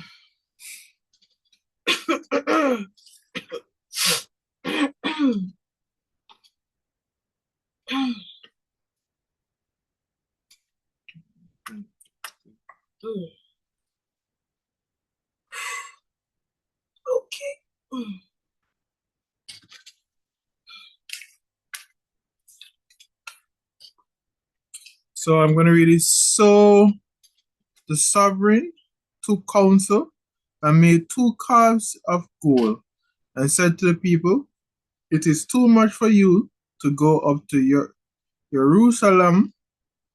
See your mighty ones, O Yashar'al, which brought you up from the land of Mitzrayim. And let put up one in Bethel, and the other he put in Dan. And his matter became a sin for a crime, became a crime for the people, went before the one as far as Dan." So we see here that, do you see that Dan was involved in idolatry and worship of a golden calf, or what would have represented the ox, the worship of the ox, similar to what they did when Masha went up to get the instructions of the Most High. Do you see that?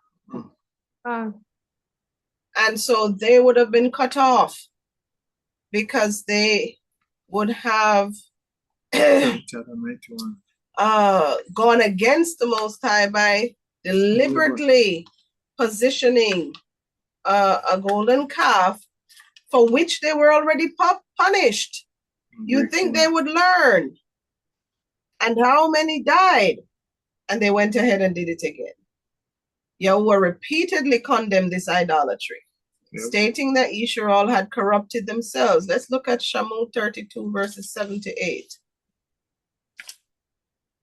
And Yahuah said to Moshe, "Get thou now, for your people whom you brought out of the land of Mizraim have corrupted themselves. They have turned aside quickly out of the way which I commanded them. They have made themselves a molded calf and have bowed themselves to it and slaughtered to it and said, 'This is our mighty one, O Yashar'al, who brought us out of the land of Mizraim.'" So we see it happening again. And you would have thought they would have learned. So they were cut off. So by replacing the bull in the vision with a karub in its place, it's possible Yahuah may be making a statement that true strength does not come from earthly symbols, but from his divine presence, from his esteemed presence. The removal of the bull imagery may symbolize the rejection of false worship, because their visions would have already had their sights on a bull, worshiping a bull. The word al, which is a mighty one, has the letters of the alaf, which is a bull or oxen, and lamad, which is the shepherd's staff.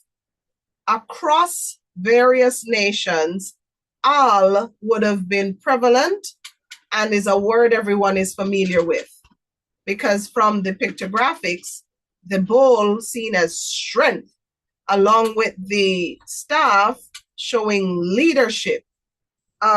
This is why even for the strength of the house or the strength of the home, the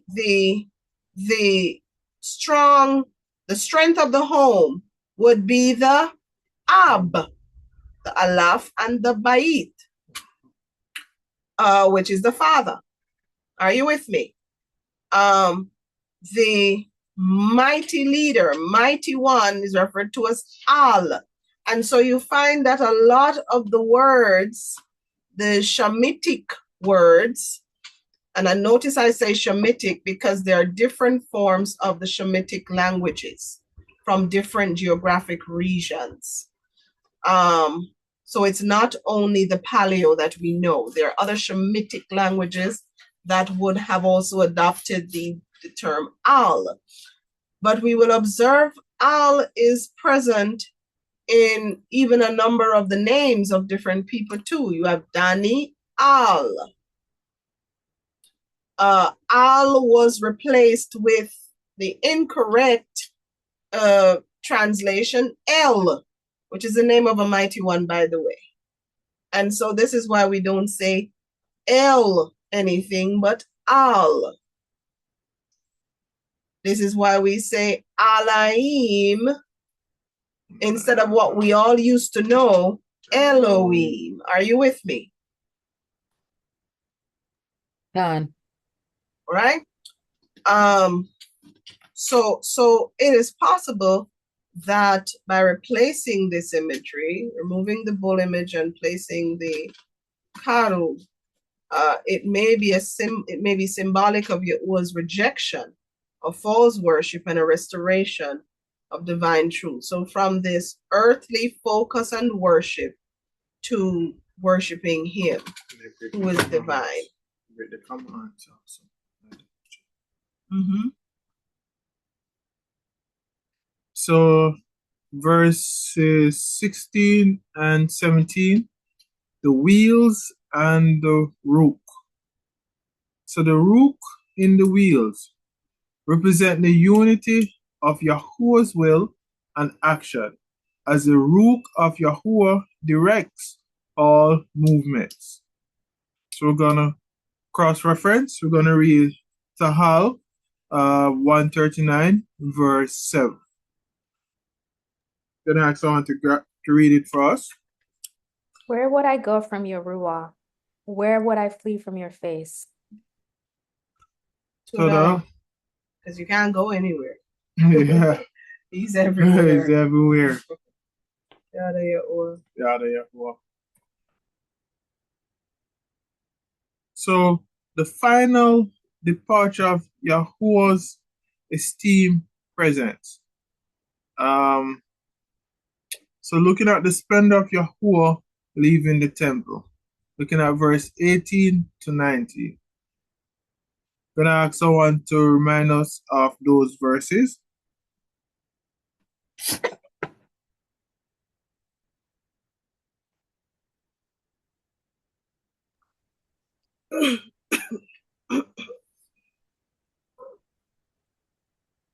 And the esteem of Yahuah went from the threshold of the house and stood over the cherubim. And the cherubim lifted their wings and rose from the earth before my eyes. When they went out, the wheels were beside them, and it stood at the door of the east gate of the house of Yahuah. And the esteem of the Elohim of Yashar'al was above them. Toda. So this is a devastating moment. It signifies the complete abandonment of the temple before Babylon destroys it. It shows that lawlessness has driven away Yahuah's presence, just as in Bereshit or Genesis 3, verse 24, when Adam and Kawah were cast out of Adan.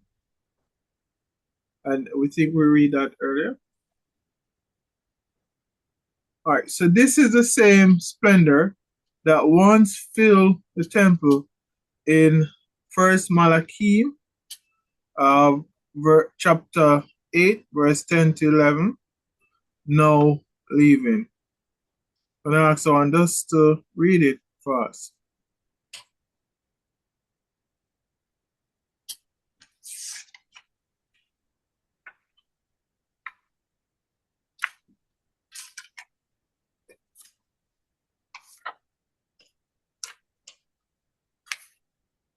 And it came to be when the Kohanim came out of the Kodash place that the cloud filled the house of Yahuah, so that the Kohanim were unable to stand and perform the service because of the cloud. For the esteem of Yahuah filled the house of Yahuah.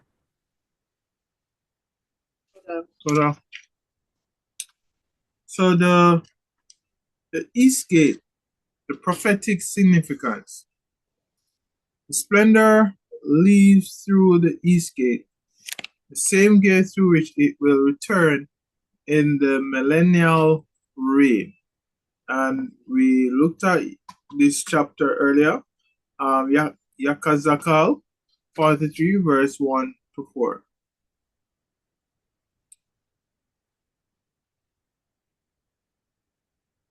So the east gate is sealed in Yakhazaq'al 44, verse 1 to 2. I'm going to ask someone to read that first. And he brought me back to the outer gate of the Mikdash, which faces east, and it was shut. And Yahuah said to me, this gate is shut, it is not open, and no one enters it, because Yahuah Elohim of Yashar'al has entered by it, and it shall be shut. Yeah, the Yahuah. So so the east gate is sealed and is awaiting the return of the splendor or the esteem of Yahuah. Zechariah 14, verse 4.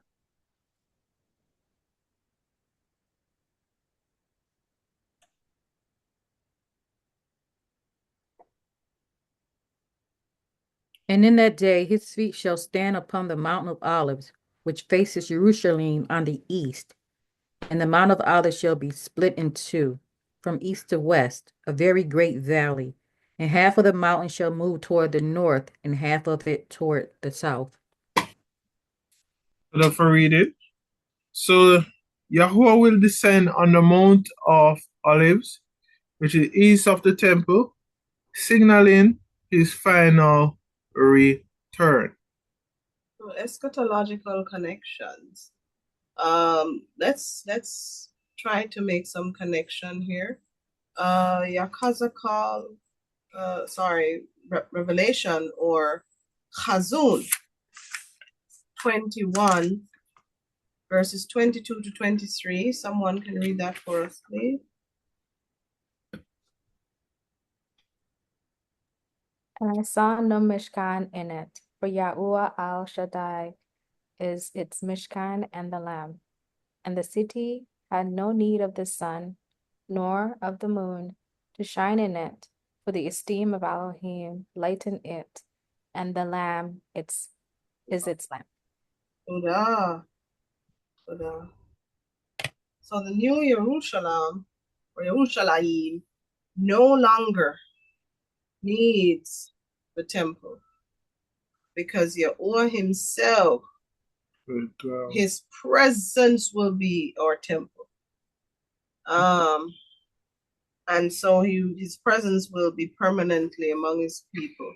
And this fulfills the ultimate restoration that is foreshadowed and prophetically uttered in Yakhazaq'al 43, where Yahuah's presence returns forever. Hallelujah. Yahuah. So the departure of the splendor continuation. So the cherubim accompany the Most High's presence, highlights the dedicated guardianship of Yahuah presence. We can look at Usha 5, verse 15, and also you can look at Mattatyahu 23, verse 38. I'd ask someone to read it first.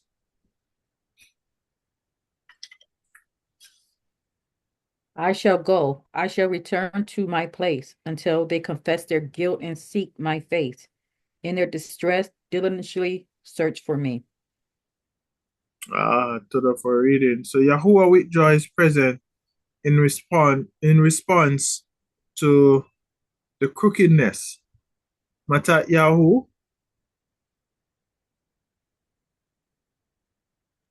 See, your house is left to you laid waste. So, thought of a reading. So, Yahusha laments, Jerusalem desolation due to rejection of Yahuah.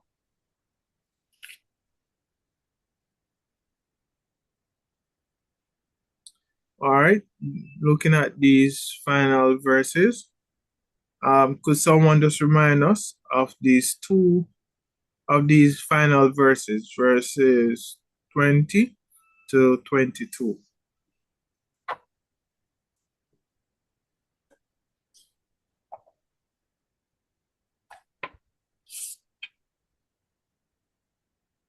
It was the living creature I saw under the Elohim of Yashar'al by the river Kabar, and I knew they were cherubim.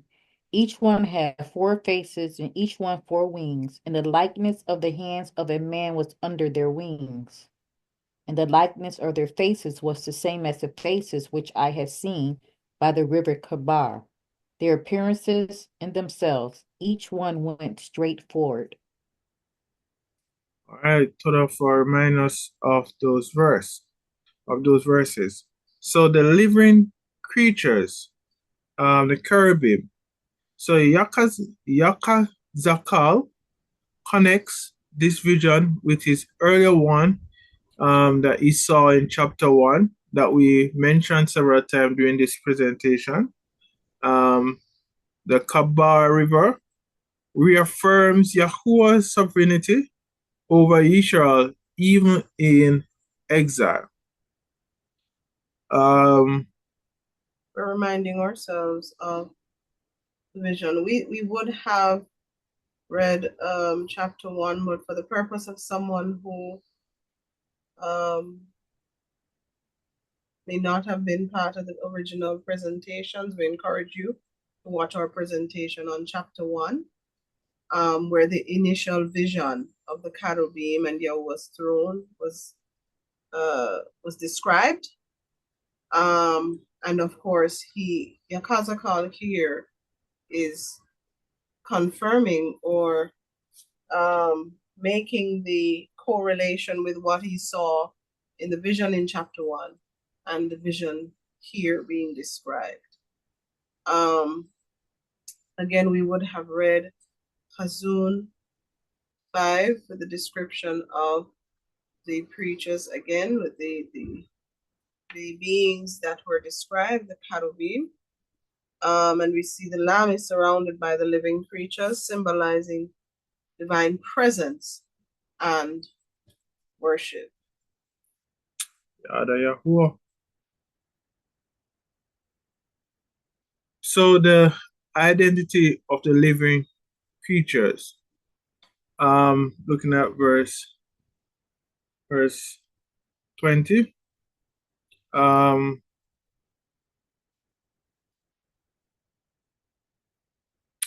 So as we see, Yakhazaq'al identifies the living creature as a cherubim. Cherubim are Yahuah's throne bearers and appear in Bereshit 3, or Genesis 3, verse 24. Shamut 25, verses 18 to 22. And Kazun, or Revelation 4, verse 6 to 8. We're going to ask someone just to read for us.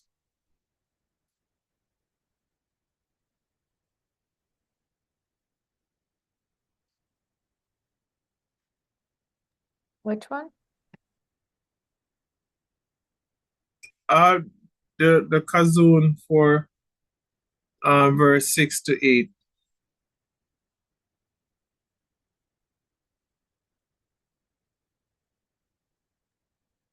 And before the throne there was a sea of glass like crystal, and in the midst of the throne and around the throne were 4 living creatures, covered with eyes in front and in back.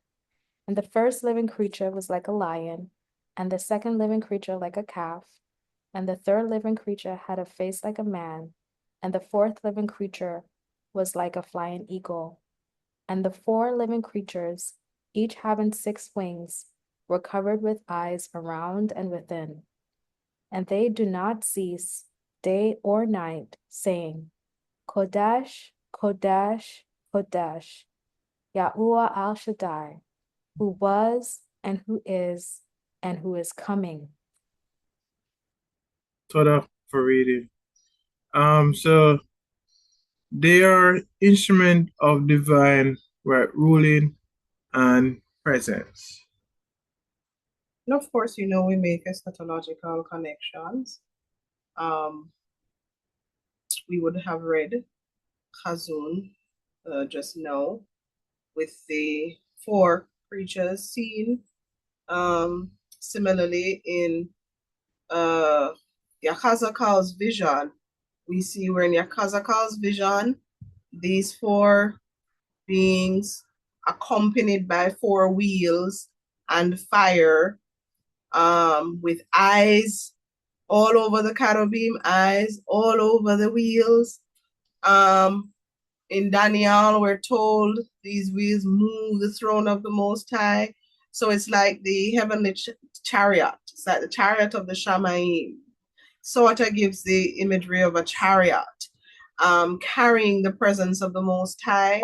We're told that as the presence of the Most High was going, leaving through the gate, through the east gate, the cherubim and the wheels were going with the presence of the Most High. And we attempted to illustrate this. You'll see it shortly. But similarly, we see where the 4 living creatures surround the throne again. The surrounding of the throne in Chazun,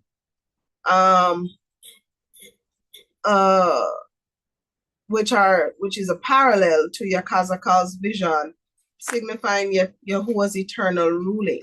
It was the same when Yachazaq'al saw it, to when Yahuah saw it, even when Daniel saw it. So it continued. The departure of Yahuah's esteemed presence in Yachazaq'al foreshadows the end-time departure of his protection from the Arats, with the exception of those he will seal. Notice we are seeing the pattern where the man in linen seals the people of the Most High, whom he separates, whom he calls out before right ruling comes. Likewise, in the end times, Yahuah will seal his people. And we see that sealing, and Chazun speaks of it. Before the Great Tribulation, spoken of in Matthew 24, and of the different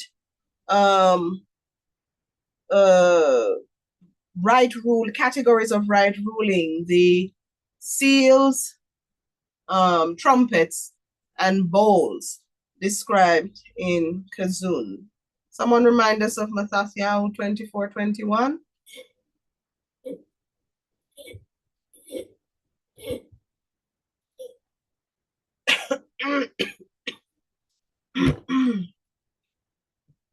For then there shall be great distress, such as has not been since the beginning of the world until this time, no, nor ever shall be. Toda. And again, you know, in Chazun, as we did in the presentations of the different seals, we're told the thing will intensify. So right ruling has already begun and will intensify with the passage of time. All right, let's continue. So we attempted to kind of illustrate here where the presence of the Most High is leaving through the east gate, and we see where do you see that on the screen? On. The 4 cherubim, the chariots and the how did it say chariot? Mm-hmm. The wheels and the fire. It sort of looks like a chariot of the Shamayim, doesn't it? On. And they are carrying the presence. So it's going with the presence of the Most High there. Because I know some people are more visual learners, and so they sort of brings it together a little better for those who learn better when they see. And you'll observe Yahuah also uses illustrations and demonstrations a lot, even with Yakhazaq'al, with Daniel. You see a lot of descriptive activities, demonstrations when he laid on his side, when he built the thing out of clay tablets, when he baked the meal with the dung, when he was tied up with the rope, when he shaved the hair, a lot of descriptive demonstrations and imagery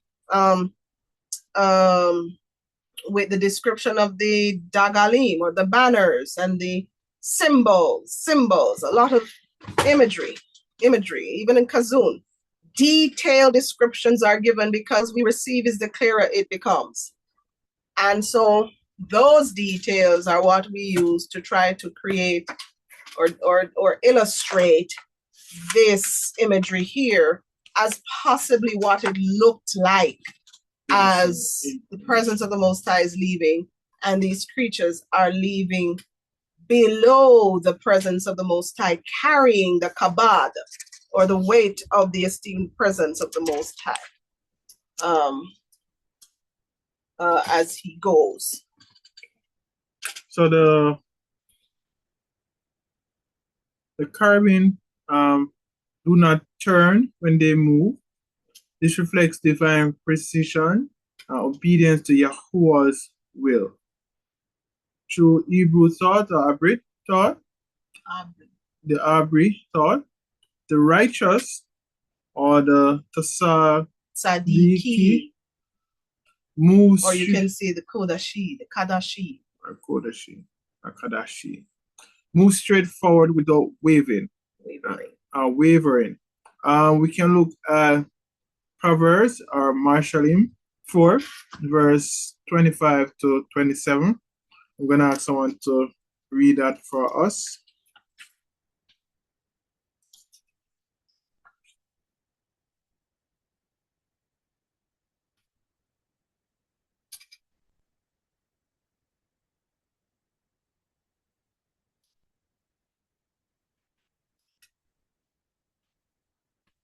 Has anyone found it?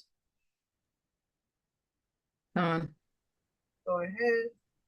Let your eyes look forward and your eyelids look straight before you. Consider the path of your feet, and all your ways are established. Do not turn to the right or the left. Turn your foot away from evil. So there is no shadow of turning with him. Remember that scripture. Great is your steadfastness, Yahuah. Bakar by Bakar, your mercies we see. I believe that is in either Lamentations or Kahala, not remembering exactly. Someone can find it and just confirm. But there's no turning, so they go straight ahead, and we can see how they wouldn't be turning, because then it would look like an unstable chariot, wouldn't it? They're turning. But they're going straight ahead, just moving forward, even as we are to move forward with an unwavering determination to get the message of Yahuah out there, not being double-minded, not turning, not considering going back to what we knew, but moving straight ahead. Yada Yahuah. Yada Yahuah. Ay, Barak Yahuah. Yada Yahuah. So in exile, Yashar'al might feel lost, but Yahuah's plan is still moving forward. Barak Yahuah. Barak Yahuah. The cherubim teach unwavering commitment in Yahuah's guidance. And as we close out this study, we're all learning to have unwavering commitment to Yahuah's instructions, to Yahuah's Torah, to what we are called to be and who we are called to be. A nation called out and called by his name. Barak Yahuah. Yada Yahuah. So So of course, right. Of course, we encourage persons to read ahead to the next chapter, which would be chapter 11, as we continue the various studies in this book, or this Safar, book of Yakhazaq'al and the prophetic utterances. Powerful book. There are, of course, other studies which will come along because of references made. So, for example, you may see references made to Sodom and Gomorrah, which we have mentioned. So, at some point, there may be a study on that, so that when we go into the particular chapter, we're able to make the correlation in our minds and in the study, because it's important to do careful exegesis on any aspect of scripture that we are going through, not simply to read it to say it has been read, you know. And this is why we take the time to go through chapter by chapter, in most cases verse by verse. So it's line upon line, precept upon precept, here a little, there a little. And we do trust that for those who are joining the calls and the sessions on the Shabbat, those who listen to the recordings, those who have talks with us even outside of these sessions, that, you know, these studies are helping to provide a deeper understanding, or bina, of scripture versus what would have been the experience prior to, when, you know, you're reading some things and not able to quite make the connections in some of these scriptures that you would have been reading. Barak Yahuah. So, as earlier, when we repeat Tahal 119, verse 65 to 72, looking at the Tat, we're going to do the same again at this point. After 2, Akhad Shatim. Of course, we're not reading those areas in blue. We're reading red and continuing with the areas in black. So you can recount. Akhad Shatim. 2, you have done to your servant, O Yahuah, Yahuah, to your word. according to the word. 2, sense and knowledge, Knowledge, teach me. for I have had trusted in your your commands. command. Taram, I have Ram, afflicted myself I myself was going astray. Now I have heard your word. word. 2, you are. Do And do well do well. your Teach me your statutes. Tafalu Who as the proud lie against me. with all All my my job I have observe your precepts. Tafahash as their lab come without feeling. without feeling. I have I have delight delight in your Torah. 2, For for me me, it was was I was afflicted. that I I might learned learn your your Torah. 2, To me me, thousands of gold and silver pieces. is the Torah. Torah Of Your your mouth. mouth. Barak Yahuah. Yad Yahuah,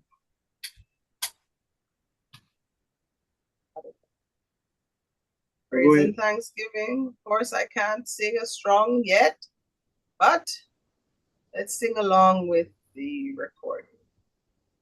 Yada Yahuah. We are called, we are called, we are called by his name. We are called, we are called For his promises never change. We are called, we are called, we are called by his name. A nation under Yahuah, called to God is Torah. We are separated, we are called.